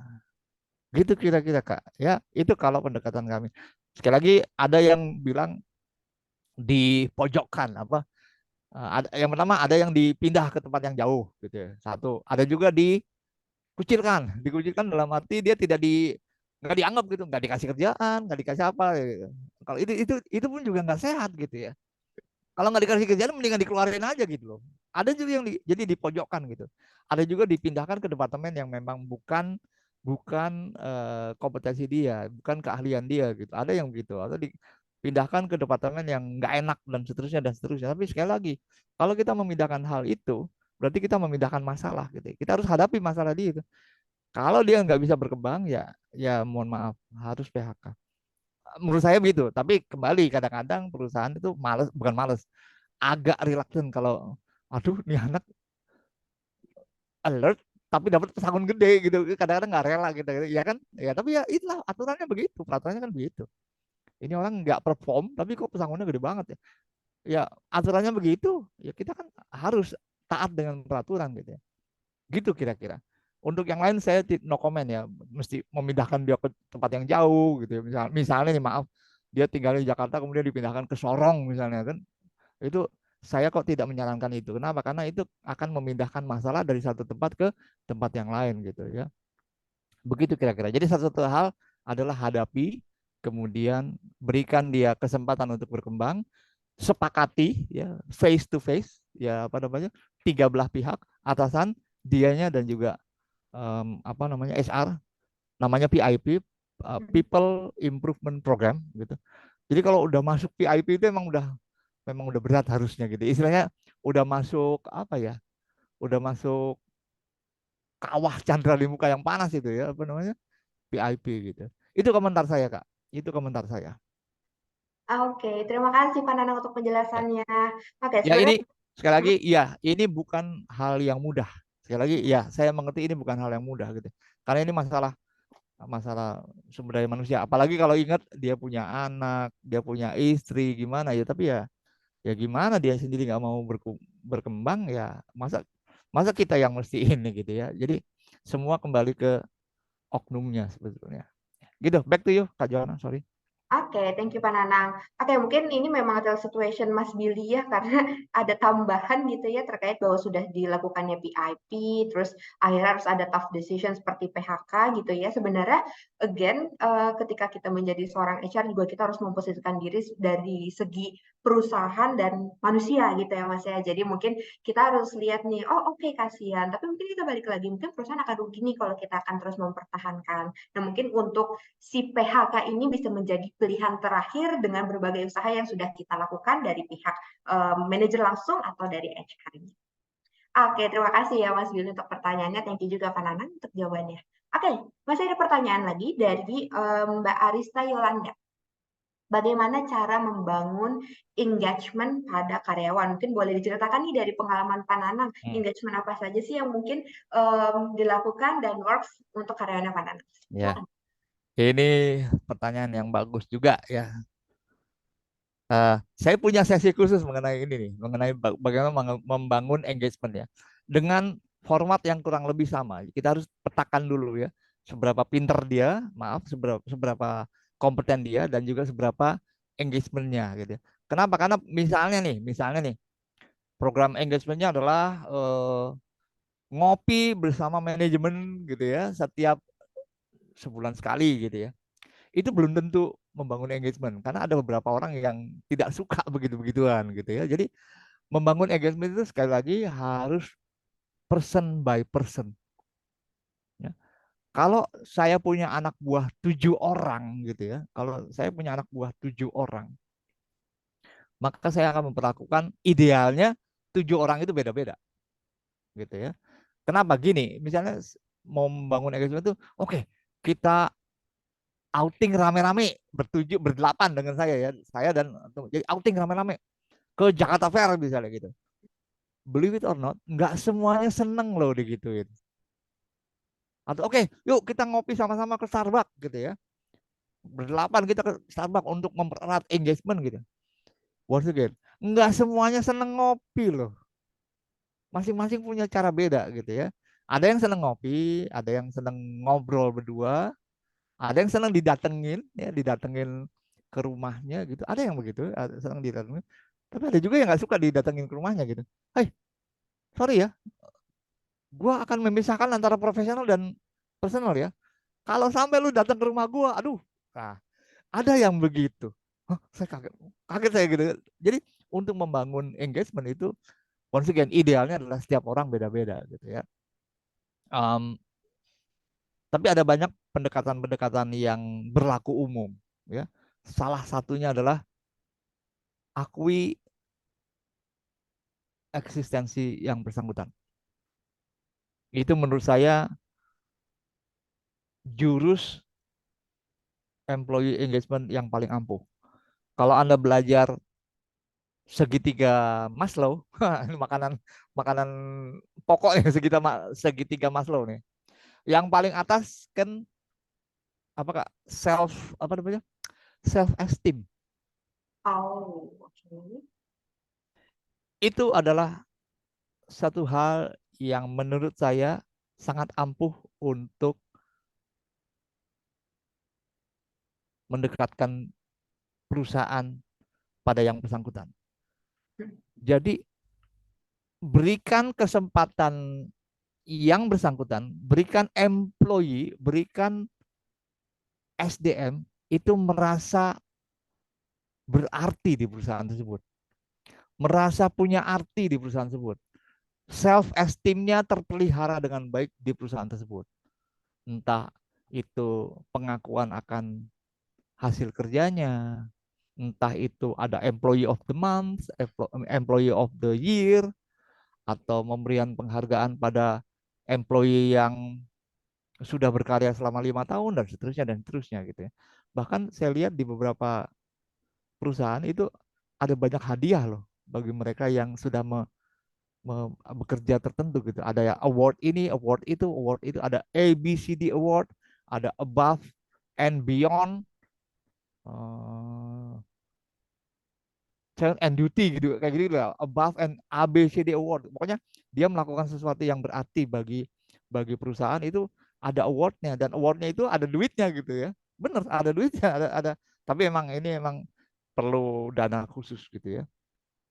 Ada juga yang ya itu tadi apa outing kemudian apa sering bertemu antara atasan bawahan dan sebagainya. Tapi itu tadi hati-hati. Sering outing itu tidak semua orang suka ya. Tidak semua orang suka ya. Ya syukur-syukur kita punya anak buah yang frekuensinya sama. Wah itu seneng banget. Mungkin Kak Jawa mengerti ya kalau anak anak-anak buahnya itu generasi apa namanya Z semua, wah mungkin ya, mungkin itu akan seneng gitu karena sama-sama seneng ngopi, sama-sama seneng jalan, sama-sama seneng traveling mungkin gitu. Tapi bayangkan kalau dalam anak buah itu ada generasi baby boomer seperti saya, generasi X, generasi Z, wah macam-macam itu. Kemauannya juga kan macam-macam. Nah, itu adalah tantangan tersendiri. So back to pertanyaan, bagaimana cara membuat engagement yang paling utama? Kembali ke Maslow. Kita kasih kesempatan karyawan untuk punya self esteem. Kita akui keberadaan dia, kita akui prestasi dia. Saya rasa itu adalah salah satu hal yang ampuh untuk company engagement. Baik itu dengan perkataan atau mungkin hal-hal yang material, award, hadiah. Dan memang ini memang perlu ini ya, perlu budget ya, tetapi ya itulah. tantangannya. Gitu Kak Jawanan kira-kira. Ini pertanyaan Oke. asik-asik pertanyaannya. Seneng saya. Bener, pertanyaan itu Oke. asik-asik. Bagaimana menghandle alert, bagaimana employee engagement itu ya ini memang pertanyaan yang sangat mendasar dan perlu pemikiran kita semua gitu ya. Dan setiap saat itu pasti berubah-ubah sesuai zaman gitu ya. Oke, thank you Pak Nanang untuk penjelasannya. Oke, Sama-sama. dari Mbak Indra paling atas self apa nih aktualisasi diri. Oke, terima kasih Iya, reminder ya. iya sorry, aktualisasi ya. Esteem atau aktualisasi. Benar, thank you. Oke, mungkin aku boleh share sedikit kali ya Mm, terkait membangun Silakan. engagement yang terjadi di tempat aku saat ini. Siapa tahu mungkin bisa diadaptasi juga di Hmm, tempatnya Kak Aris Yolanda ya. Jadi kalau Mantap. dalam Parsel ini kita sebenarnya memang menerapkan wajib ada one on one session setiap Hmm, bulannya. Jadi dari direct user, anak-anaknya at least mereka tahu nih anaknya itu seperti apa sih, treatment seperti apa sih yang bisa kita berikan ke anak-anak yang tentunya beda-beda. Atau kita tuh punya namanya the loyalty point. Jadi misalkan kita ada event, nah gimana nih cara teman-teman ini tertarik ikut ke event kita gitu, event hmm, seminar kita atau event apa ya mungkin jadi speakers di luar itu gimana ya caranya biar teman-teman mau nih tertarik. Nah kita kasih poin misalkan hmm, teman-teman ikut seminar nilai Parsel poinnya 2 nanti poin itu bisa dikumpulkan teman-teman di akhir tahun itu hmm. bisa di redeem bisa ditukar jadi voucher Grab Siap. atau mungkin voucher apa ya GoPay bisa juga Hmm. ada kemarin kita karena kampanye tentang emas ya itu bisa ditukar juga jadi emas jadi aku Ya. juga lagi tertarik nih seperti itu. Mungkin Hmm, semoga jawaban Pak hmm, Nanang dan aku bisa diadaptasi di tempat teman-teman semua yang dengar ya. hmm. Ya sama Oke, tadi kalau gitu. ada komentar tadi Kakak. Iya betul. Self actualization. Vision. Mengaktual ya, berikan kesempatan karyawan untuk mengaktualisasi dirinya. Ya betul. Apa kebutuhan yang paling atas kan? Self actualization. Yes. Ya. Thank you ya. Tambahannya terima kasih banyak. Self esteem dan self aktualisasi. Thank you. Oh, Oke, ada pertanyaan lagi nggak? Silakan. ada dong Pak. Oke, Oh, Pak, seru, kalau seru. Woi, anak seru banget. anaknya dibina, sorry, aku ulang pertanyaan, sorry. Ya, Pak, kalau anaknya setelah dibina itu menjadi baper, terus kabul itu apa? Mungkin kagok ya? Terus kagol gitu gimana ya Pak? Karena oh mungkin gini anaknya ketika ditegur ngerasa dia take it personal terus ngaruh nih ke kerjaannya harus hmm, gimana nih Pak kita? hmm, ya. Ketika jadi pertanyaan, ketika kita menegur, lalu dia jadi overthinking. Karena overthinking jadi berpengaruh ke performance ya, gitu ya kira-kira ya. Jadi dia Betul Pak. baperan tuh artinya dipikirin gitu. Oh, jadi malah yang mulanya performance-nya bagus, ditegur dikit aja jadi malah turun nggak karuan gitu ya. Ya emang sekali lagi ke kepekaan kita sebagai manajer, ketajaman kita sebagai manajer itu sangat diuji. Mhm. Kita sekali lagi kita harus tahu sifat-sifat dari anak buah kita. Bukan berarti kita mengentertain sifat itu kan. Ada juga kita perlu membina mereka dengan, kalau jadi orang itu jangan terlalu baper. Ngerti maksud saya? Ya jangan terlalu baper sehingga please be tough ya. Memang dilematis ya. Kadang-kadang kalau ditegur malah jadi berbalik, jadi bumerang gitu ya. Ini seninya jadi manajer, ini seninya jadi atasan ya. Bagaimana kita menegur tanpa menyakiti gitu ya. Apalagi anak sekarang kan Profesor Renal Kasali bilang generasi strawberry. Ngerti yang strawberry? Pernah pernah dengar itu? Generasi strawberry. Disentil sedikit udah lembek, udah hancur gitu. Fragile, fragile generation. Disentil dikit udah hancur berkeping-keping gitu ya. Runtuh dunia. Apa? Padahal baru ditegur. Itu kamu kalau datang on time dong. Eh, jam 8 pagi gitu. Wah, seolah-olah baru ditegur gitu aja udah runtuh dunia gitu. Apa? Seolah-olah udah wah, apalah ada ya aku apa segala macam. Jadi ya memang adalah kewajiban kita juga untuk mendidik mereka agar mereka lebih tough gitu ya. Tak lain dan tidak bukan pendekatan personal itu adalah cara yang ampuh ya. Eh, Sebagai atasan kita juga harus mengerti bagaimana cara menegur anak ini, bagaimana cara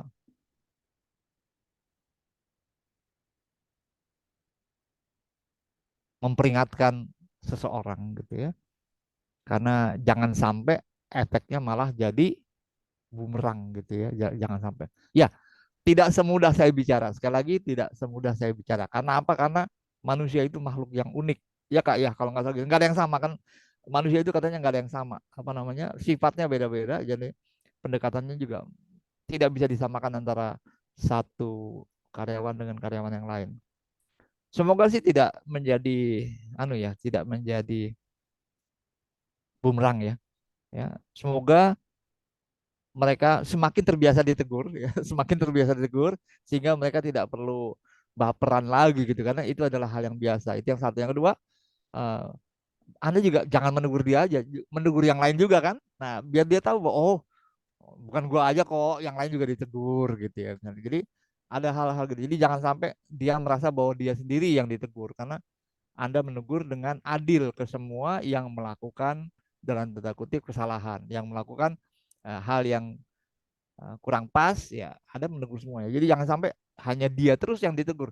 Kalau dia terus yang ditegur bisa jadi ya dia jadi turun masalahnya. Ya memang itu salah satu tantangan menghadapi generasi sekarang adalah generasi strawberry katanya ya.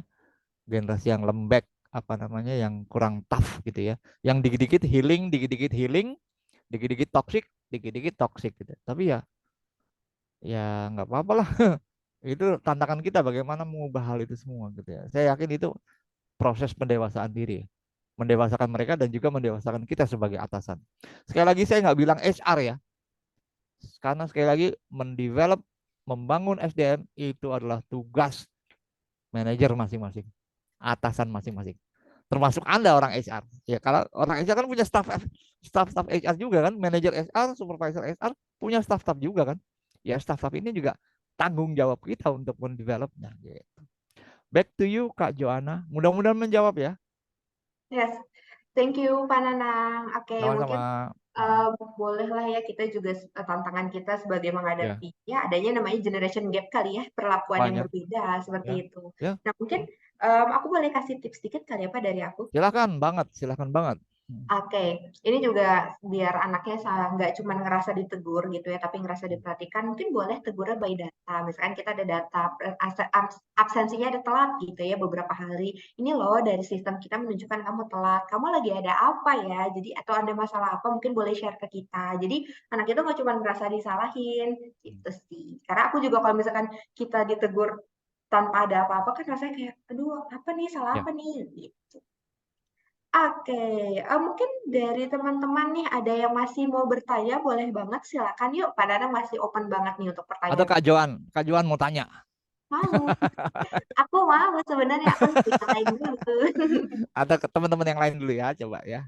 Ya, aku Sebentar. teman-teman mungkin aku mau ini. Oh, Pak Nanang dari aduh, Sumarlin ini bilang bukan bertanya sih Pak, lebih kayak selamat ulang tahun Pak Nanang, semoga Oh, panjang terima kasih. umur. Terima kasih. Terima kasih. Oke, Kak, aku juga ulang tahun Kak kemarin. Oke, oke. Oke, mungkin sambil tunggu teman-teman yang mau bertanya, mungkin masih tulis dulu di kolom Q&A atau di kolom chat, aku boleh bertanya apa ya? Silakan. Silakan. Oke, mungkin tadi kan kita banyak bahas terkait di alerts ya. Mungkin kalau zaman sekarang nyebutnya toxic atau red flag Ya, gitu ya, anak-anak yang red flag, red flag. Makanya merah tadi kan? Hmm. Mm-mm. Oke, aku mau bertanya terkait The Stars nih. Tadi kan Oke. Pak Nanang mention bahwa the stars ini tuh kita harus kayak memberikan mereka freedom to act, terus give Mm-mm. challenging task. Nah, ini yang Mm-mm. aku menarik nih, the last one. Prepare for the next position. Ya. Untuk the next position ini, untuk anak-anak yang emang udah anak bintang banget nih, the Mm-mm. next position itu adalah apakah posisi yang memang align gitu ya sama yang dia jalanin, misalkan dia pakai dari SPV menjadi manager di Mm-mm. posisi rekrutmen, atau Ya. mungkin kita kasih mereka apa ya next another position dengan kita kasih new challenge dengan Mm-mm. posisi yang lain nih, misalkan dari rekrutmen ke bagian human resource business Ya, partner misalkan. ya, Kalau dari point of view Pak Nanang seperti apa sih terkait prepare for the next position ini? ya. Jawaban saya both.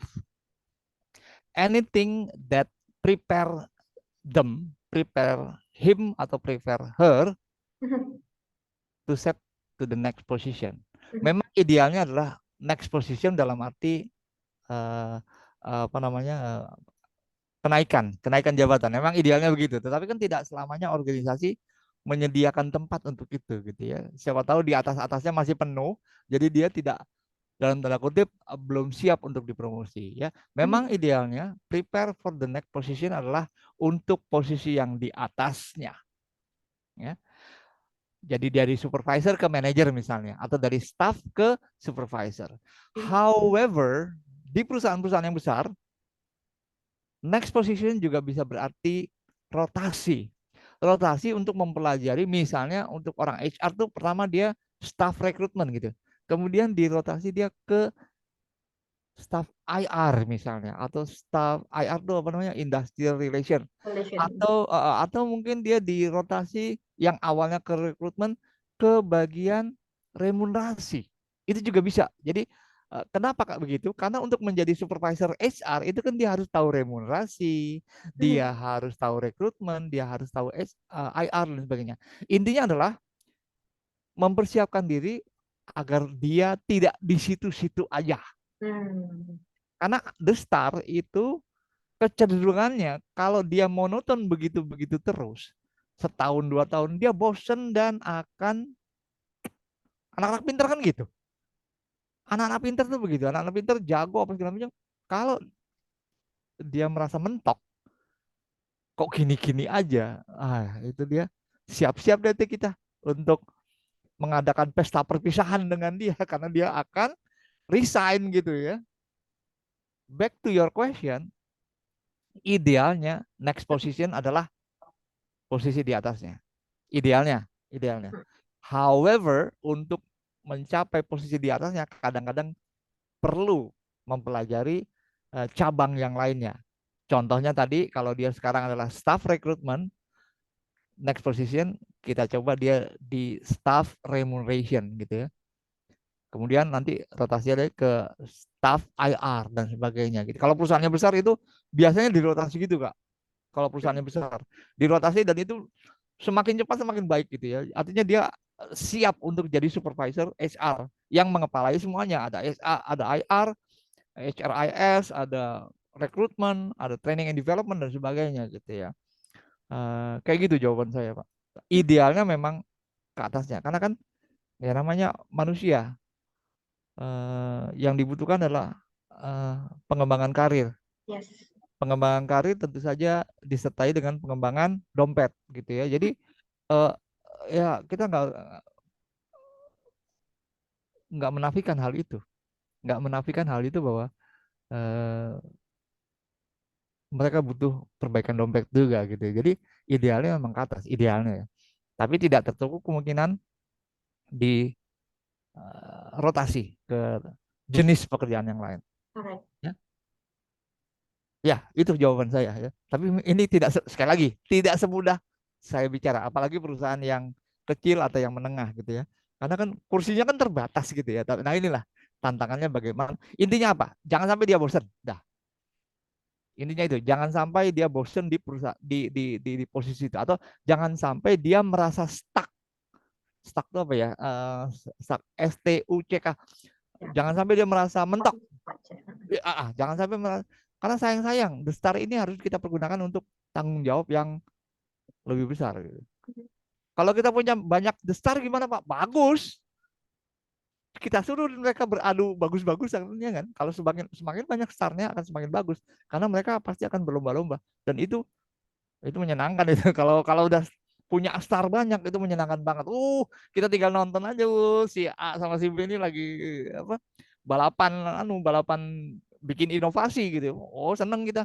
Kita sebagai kepala bagiannya, ya cepet ya. Kita tinggal tepokin aja. Bener, kita tinggal tepokin mereka karena mereka juga biasanya punya kompetisi apa?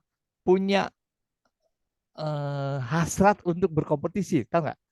Iya, dia nggak mau kalah kadang-kadang orang. Dan itu kita sebagai sebagai atasannya tinggal tempokin aja, tinggal yang bagus yang bagus. Oh, si A begini, si B, oh yang bagus yang bagus. Jadi mereka berlomba-lomba dalam kebaikan gitu ya. Istilahnya kalau dalam agama kita kan fastabikul khairat gitu ya. Berlomba-lomba dalam kebaikan. Iya benar. Oh kalau udah star bisa berlomba-lomba, oh senang banget kita tinggal kipas-kipas gitu ya. Nyaman dunia. Tapi ya itu masalahnya adalah kalau 2 tahun begitu-begitu terus, berarti siap-siap tuh A dan B itu akan cabut dua-duanya karena gue gini-gini doang kagak kagak berkembang nih gue. Itu bahaya kalau udah merasa gue tuh tidak berkembang, itu bahaya gitu ya. Gitu kira-kira Oke, Kak. Gitu. oke. Thank you Pak Mm-mm. Nanang untuk Sama-sama. jawabannya. Jadi Sama. Jadi ada tambahan pertanyaan nih mungkin terkait The Stars. Cuman sebelum aku lanjutin pertanyaan terkait The Stars ini, mungkin ada yang mau curhat kali ya, ada yang butuh pencerahan dari Pak Nanang. Aduh, Ini, pencerahan. Oke, siap. oke, saya adalah HR, posisi saya juga jembatan atas perusahaan, terutama untuk pimpinan ya dengan karyawan. Saya Mm-mm. pusing, turnover di tempat saya tinggi, pimpinan Ah. juga suka berubah-ubah dalam pengambilan Mm. keputusan, kesejahteraan pun minim. Kira-kira seperti apa nih Pak? Apa yang harus dilakukan kalian untuk Duh, sabar? waduh, berat nih. Jujur saya nggak bisa jawab. Jujur saya tidak bisa jawab. Ah, saya bisa merasakan bagaimana sulitnya bagaimana sulitnya bapak atau ibu yang bertanya ini. Saya nggak bisa jawab. Karena mau nggak mau, kita nggak bisa apa-apa kalau misalnya ownernya ataupun top manajemennya juga tidak concern dengan pengembangan karyawan ini. Satu-satunya cara yang kita bisa lakukan adalah kita sampaikan the do. Kalau kita begini terus, akibatnya begini, Pak.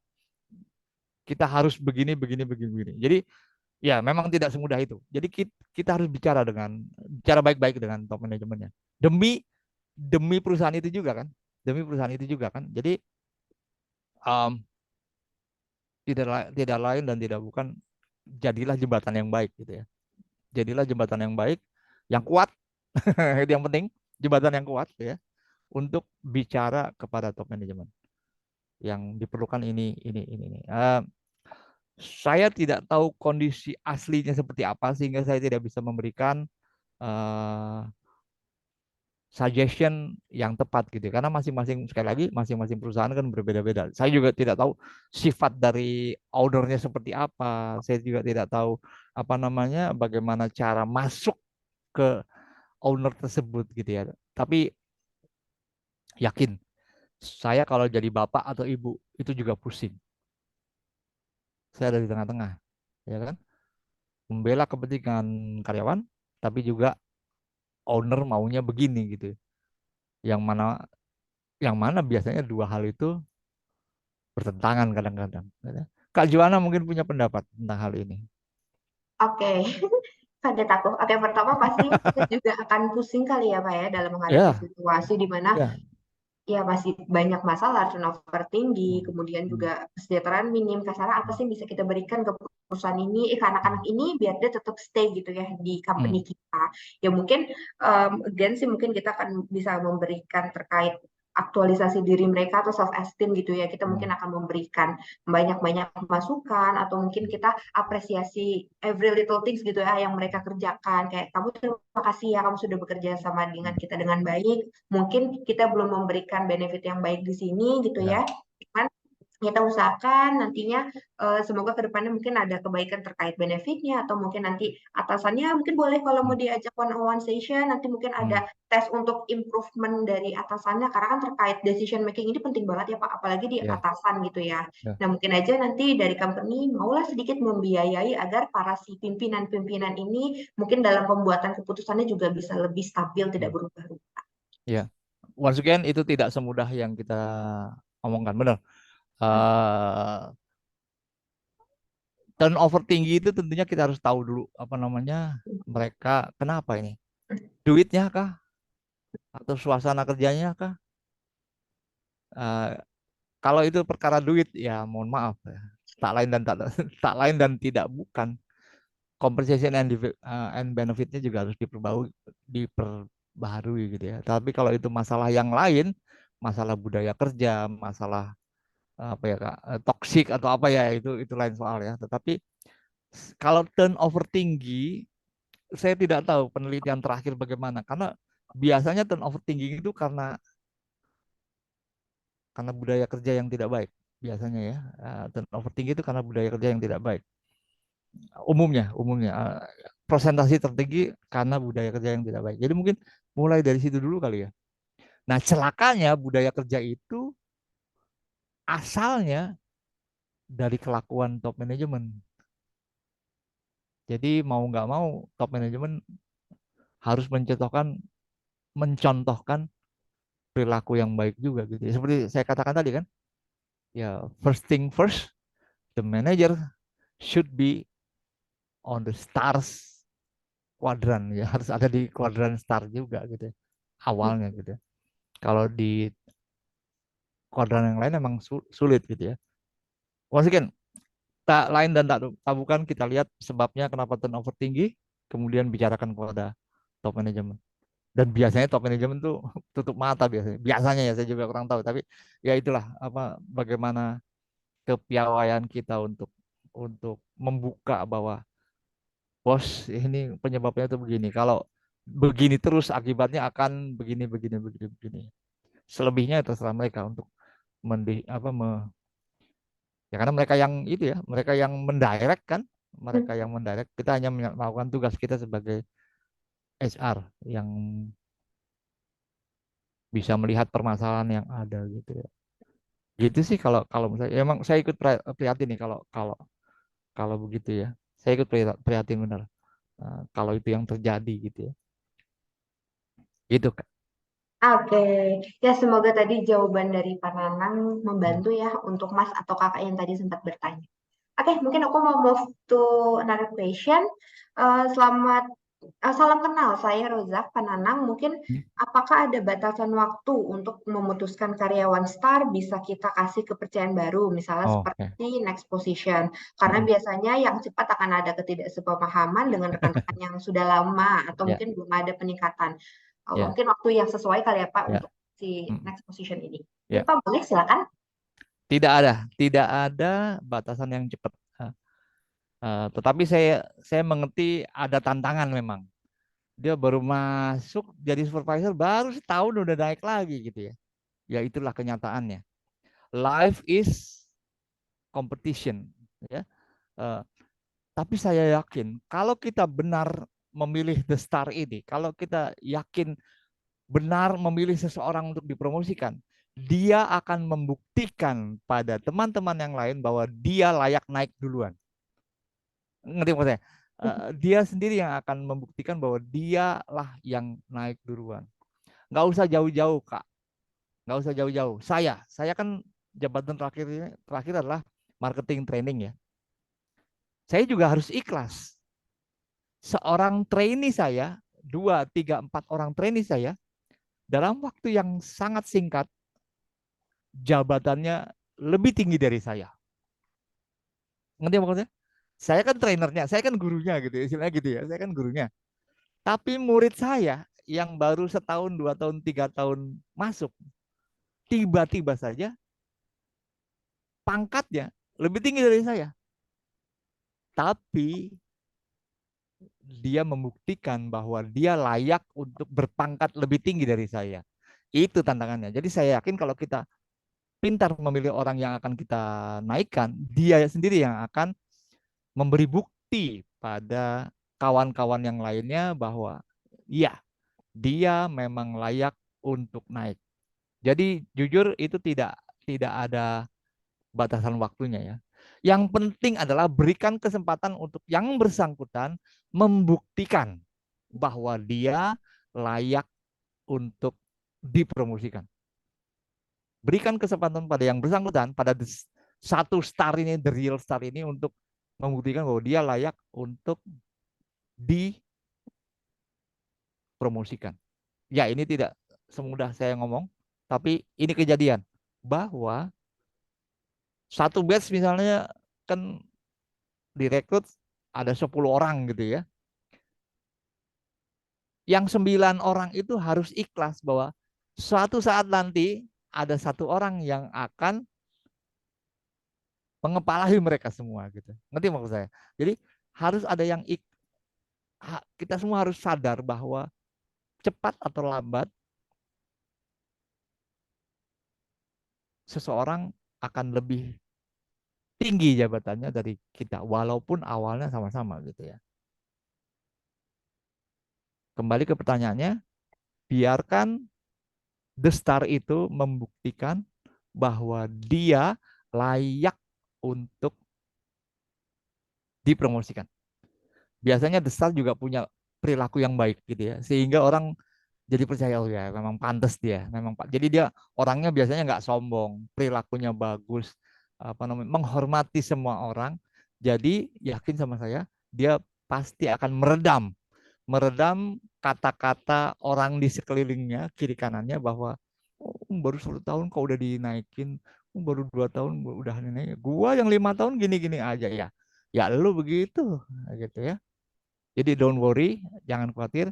Saya yakin janjinya. Kalau kita tepat memilih orang yang akan kita promosikan, dia akan membungkam kiri kanannya gitu ya, kiri kanannya.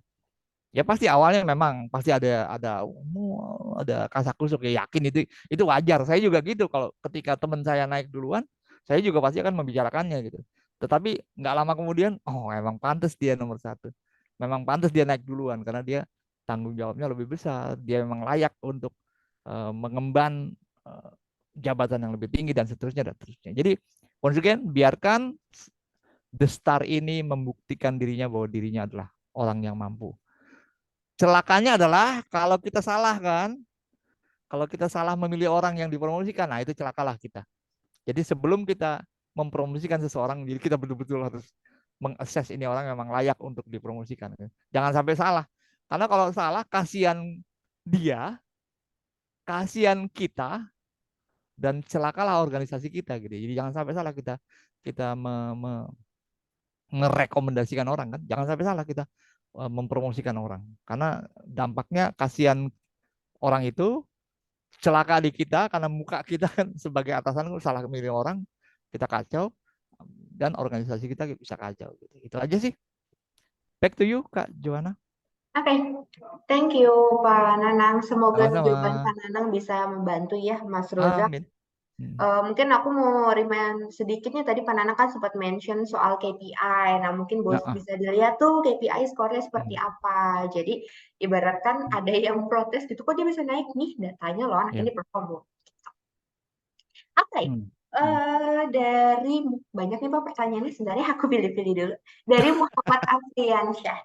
Ya. Oke, em, ini mungkin nyambung sama beberapa pertanyaan yang sebelumnya sih sebenarnya. Ya. Bagaimana sih cara Hmm. kita tuh menjaga si The Star ini agar tetap Ya. loyal gitu ya dengan Hmm. di company. Padahal kan Ya. mungkin sering banget nih kalau istilahnya rekruter nyebutnya hijack, jadi hijack sama company lain yang benefitnya Ya. gede gitu. Hmm. Nah Ya. gimana caranya nih Pak? Kalau di hijack banggalah. Iya, ya, ya itu bangga. Artinya apa? Karena kita berhasil membina anak buah kita ya kan? Iya, banggalah. Kita berhasil membina anak buah kita dengan baik. Sebagai seorang manajer ya, kalau anak buah kita dibajak, anak buah kita loncat ke tempat orang lain, berbanggalah. Itu satu. Yang kedua, bagaimana caranya supaya dia tidak loncat? Gitu. Walaupun banyak tawaran ya, pasti yakin Kak Jawa juga mungkin banyak tawaran dari kiri kanan gitu ya, mungkin gitu. Saya juga ya oke. Iya, karena gini, yang namanya orang bagus itu pasti banyak yang narik dan itu wajar gitu ya. Nah, bagaimana kita mempertahankan orang yang bagus itu ya? Pertama-tama bahwa kita tidak bisa, masih ingat kan, kita tidak bisa mengelola, kita tidak bisa mengontrol hal-hal yang eksternal, tawaran lebih bagus, nama besar tetangga sebelah, rayuan tetangga dan sebagainya kan, faktor pull tadi. Tetapi kita harus tahan ya yang bersangkutan sebisa mungkin, compensation benefit yang lebih baik. Nah, itu emang mendasar ya. Dan yang penting adalah kembali ke Maslow, self aktualisasi, esteem, merasa dihargai, merasa berguna, merasa berarti. Saya tuh paling orang yang paling ini ya, orang yang paling dalam tanda kutip mendewa-dewakan. Saya akan bahagia kalau saya merasa berarti, gitu ya. Ya mungkin ini anggapan pribadi ya, tetapi saya akan bahagia dan akan stay kalau saya dianggap berarti di perusahaan tersebut, gitu. So, tugas kita adalah biarkan dia meng-create arti-arti tertentu. Dalam arti biarkan dia memberikan arti-arti tertentu di perusahaan tersebut, gitu ya. Dengan singkat kata, berikan dia tanggung jawab yang besar, walaupun mungkin jabatannya tidak naik, belum naik ya. Berikan dia perasaan berarti. Intinya kalau kalau saya gitu ya, berikan dia perasaan berarti. Masalah perasaan berarti itu bisa berarti macam-macam, bisa remunerasinya tinggi, bisa dipercaya untuk mengepalai proyek apapun, bisa dipercaya untuk apa namanya mendampingi bos kemana saja, itu bisa macam-macam artinya gitu ya. Tetapi intinya kalau saya pribadi, biarkan dia merasa berarti. Bagaimana kalau kita sudah melakukan semuanya, tapi dia tetap di hijack? Ya sudah, ikhlaskan. Itu di luar kemampuan kita kan. Asal kita sudah memberikan banyak hal untuk yang bersangkutan, tapi kalau dia tetap memutuskan untuk pergi, lepaskanlah dengan kebanggaan gitu ya. Sementara kita persiapkan desar-desar berikutnya kan, ya nggak? Kita siapkan desar-desar berikutnya gitu. Dan itu sering kejadian Kak. Saya kan seorang trainer, capek-capek apa ngetraining orang gitu ya, pas sudah pinter diambil orang. Itu sering banget Kak. Sering banget, tapi saya lepas dengan bahagia gitu ya, karena ya alhamdulillah gitu. Intinya adalah selama dia masuk di perusahaan kita, selama dia menginjakkan di kaki di perusahaan kita pergunakan optimal kemampuan dia, itu aja untuk perusahaan kita ya kan. Selama dia masih menginjakkan kaki, masih duduk di perusahaan kita, ya kita optimalkan peran dia di perusahaan tersebut. Biarkan dia merasa berarti di perusahaan tersebut. Biarkan dia meninggalkan legacy yang baik di perusahaan tersebut. Itu aja. Perkara dia bajak dan sebagainya, kita nggak bisa ngerem itu. Orang baik pasti banyak yang ngajak kerja gitu. Orang baik, orang terampil, orang yang punya perilaku bagus, itu pasti banyak yang mengajak kerja gitu. Gitu kita kira. Biarkan Oke, dia merasa berarti. Biarkan dia merasa berarti di perusahaan kita. oke, baik Pak Nanang. Semoga tadi Ya. jawabannya juga menjawab ya. Ini antusiasme teman yang tanya juga sangat-sangat tinggi nih. Thank you banget loh teman-teman sudah tertarik untuk bertanya dan menyimak di sini. Oke, em, mungkin di sini ada, oke masih ada.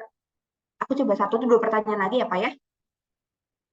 Oke, bagaimana cara kita menghadapi seorang senior di divisi kita gitu ya, mungkin yang secara performa dia oke, tapi attitude-nya not oke nih. Gimana nih Pak caranya? Itu jangan-jangan kamu nyindir saya ini. Nggak apa aku baca. Tapi ini banyak kejadian loh ya, banyak Yes. kejadian. Jadi ada seorang senior, coba ulangi lagi pertanyaannya. Ada Yes. seorang senior, Ya, senior dengan performa kerja yang oke gitu ya, tapi oke, ha? attitude-nya not oke. Jadi sometimes kalau Oke, ada oke. kebijakan dari company, Ya, dia ya, protes mulu bla bla ya. bla. Oke. Selama dia mendeliver apa yang menjadi tugas-tugasnya, ya udah biarin aja. Kalau saya gitu ya, selama dia ini pragmatis nih, ya kan, orang yang orang biru nih, Mhm. dia jago, dia pinter, experience, oke, kapasitasnya juga besar, tapi sering menjelek-jelekan perusahaan segalanya. Kalau saya sih gini, selama dia mendeliver pekerjaannya dengan baik, ya udah diamin aja. Yang penting kan itu. Yang masalah adalah kalau dia tidak mendeliver pekerjaannya, ini masalahnya. Ya, jadi kuncinya kalau saya sebagai atasan nih, sibukkan yang bersangkutan itu dengan pekerjaan-pekerjaan. dengan deadline dan pekerjaan, dengan challenging task dan sebagainya, sehingga dia tidak punya waktu untuk berkata negatif. Dia tidak punya waktu untuk melakukan hal yang tidak perlu gitu ya. Jadi kalau ada yang performanya bagus, performanya oke, tapi berkata negatif ya sudahlah gitu ya. Eh, Tugas atasan adalah talk personally. Lo kenapa sih sebetulnya? Karena kalau orang berbicara negatif, apalagi itu terus-menerus, berarti ada hal yang tidak sesuai kan dengan ada hal yang dia mau yang belum dia dapatkan. Betul? Yes. Ya, ada hal yang ingin dia dapatkan tapi belum dia dapatkan. Biasanya ya. Biasanya perhatian. Ini cuma caper doang kok kadang-kadang. Iya, disuruh ngomong langsung top manajemen takut dia. Itu cuma cari caper doang. Biasanya sih gitu. Cuma berani di belakang doang, tapi kalau di depan dia nggak berani. Biasanya gitu. Gitu ya. Nah, intinya selama dia mendeliver pekerjaannya dengan baik, ya tidak apa-apa. Ya. Sambil tentu saja kita cari tahu dia ngomong gitu tuh kenapa sih sebenarnya gitu. Pasti ada hal yang dia inginkan tapi belum dia dapatkan. Biasanya yang belum dia dapatkan adalah perhatian. Jadi dia tuh caper sebetulnya. Gue senior gitulah, gue senior. Dia ingin biasanya perhatian itu. Dia ingin diakui keberadaannya sebagai seorang senior, betul? Iya. Dia ingin diakui keberadaannya sebagai seorang senior yang udah makan asam garam. Lu belum di sini, gue udah di sini, tau nggak lo? Lu masih TK, gue udah di sini, tau nggak lo? Kata-kata itu yang favorit kan? Yes, Kata-kata betul. iya, kata-kata itu yang favorit. Lu belum di sini, gue udah melang melintang sini, tau nggak lo? Lu tahu apa anak ingusan? Itu biasanya senjatanya kaum kaum senior tuh kayak gitu, senjatanya gitu ya. Ya nggak? Ya iyalah. Aku ngomong diri sendiri nih. Aku ngomong tentang diriku sendiri. Ih, senjatanya para senior kan gitu. Lu lu masih TK, gue udah kerja di sini, tau nggak lo? Ya, ya gimana? Kerja di sini harusnya lu udah jadi general manager nang gitu kan. Kalau mau dalam hati kita balikan begitu. Lu udah 10 tahun cuma gini-gini aja, mestinya kalau udah 10 tahun lu bagus, harusnya lu udah jadi general manager kan gitu. Tapi kata-kata itu kan tetap kita simpen gitu ya. Tapi iya kan orang yang sombong gitu, dia ngomong gitu, lu belum lu masih TK, gue udah manajer di sini. Iya dari dulu sampai sekarang tetap aja manajer. Tapi ya ya begitulah apa namanya. Kadang-kadang para senior itu ada hal yang ingin dia dapatkan tapi belum didapatkan dan biasanya adalah perhatian, eksistensi. Ya. Akui dia sebagai seorang senior itu aja sih. Gitu Kak. Oke, wow, aku nggak kepikiran ternyata. Berarti memang jam terbang aku kurang banyak hari ini. Ah, iya. Terima Coba aja. kasih. Orang-orang senior tuh begitu. Benar, orang senior itu kata-kata utama mereka yang menjadi gacuan adalah lu belum lahir, gue udah di sini tau nggak lah. Kata-kata itu yang sering keluar. Coba aja, apalagi di apa namanya perusahaan yang lama ya, perusahaan yang lama itu, lu belum lahir, lu belum tahu apa-apa, gue udah di sini tau nggak lo. Ya, merasa berjasa dan seterusnya dan seterusnya. Sering itu. Ya akuin Oke. aja. Kita harus akui bahwa mereka lebih senior. Karena hal itu yang mereka inginkan, pengakuan bahwa mereka lebih senior. Oke, siap. Lo lebih lama. Oke, hormat gitu. Itu. Iya. Cuma itu Oke. aja. Kalau menurut aku gitu. Kalau menurut aku gitu. Oke, thank you Pak Nanang. Semoga menjawab. Sama-sama. Ya. Anyway, pertanyaan tadi sebenarnya menjadi pertanyaan terakhir atau pertanyaan penutup ya untuk sesi tanya jawab di obrolan HR Oh, hari ini. oh. Aduh, padahal aku masih banyak pertanyaan juga nih. Oke, kalau gitu. Mungkin sebagai penutup kali ya, mungkin boleh silakan Pak Nanang memberikan Ya, kesimpulan nih untuk teman-teman terkait materi yang kita bahas hari ini. thank Silakan. you. Terima kasih Kak Joan. Sekali lagi, mungkin jawaban-jawaban saya itu tidak memuaskan dari kalian, dari Bapak dan Ibu, karena apa? Ya gini, setiap perusahaan, setiap organisasi itu pasti punya permasalahan sendiri, gitu ya. Seperti saya katakan tadi, tidak ada pendekatan yang ampuh untuk diterapkan di A, B, C, D gitu. Pasti harus ada modifikasinya, pasti harus ada eh, penyesuaian di sana sini sesuai kondisinya, sesuai situasinya. Kan beda perusahaan multinasional dengan startup itu kan beda. Perusahaan yang omsetnya triliunan dengan perusahaan yang omsetnya masih 200 jutaan juga kan berbeda. Jadi apa namanya? Apalagi UMKM dan sebagainya itu kan juga berbeda. Jadi setiap organisasi, setiap perusahaan itu pasti berbeda-beda. Jadi tidak ada pendekatan yang standar untuk masing-masing perusahaan. Yang bisa kita lakukan adalah amati, ditiru, dan jangan lupa untuk dimodifikasi. Itu Kak, Oke, thank you so much, Pak Nanang. sama-sama. Thank you juga nih untuk teman-teman sudah meluangkan waktu. Thank you juga Pak Nanang telah meluangkan waktu, terus sharing terkait materi-materinya untuk obrolan HR sore ini. Ya. Thank you juga teman-teman. Mungkin kalau ada pertanyaan yang belum sempat terjawab, atau mungkin ada yang mau ditanyakan secara personal ke Pak Nanang, boleh teman-teman visit ke link ini Pak Nanang. Pasti teman-teman biasa udah follow nih, udah connect. Silakan mungkin boleh sharing juga sama Pak Nanang, atau mungkin teman-teman mau connect sama linkin aku, boleh di Vera Duta dari Joanna. Oke, kalau gitu aku pamit undur diri. Sebelumnya thank you dan sorry mungkin kalau ada perilaku atau kata-kataku yang kurang sesuai untuk teman-teman semua ya. Selamat sore semua, selamat melanjutkan aktivitas. Makasih ya, Jawa.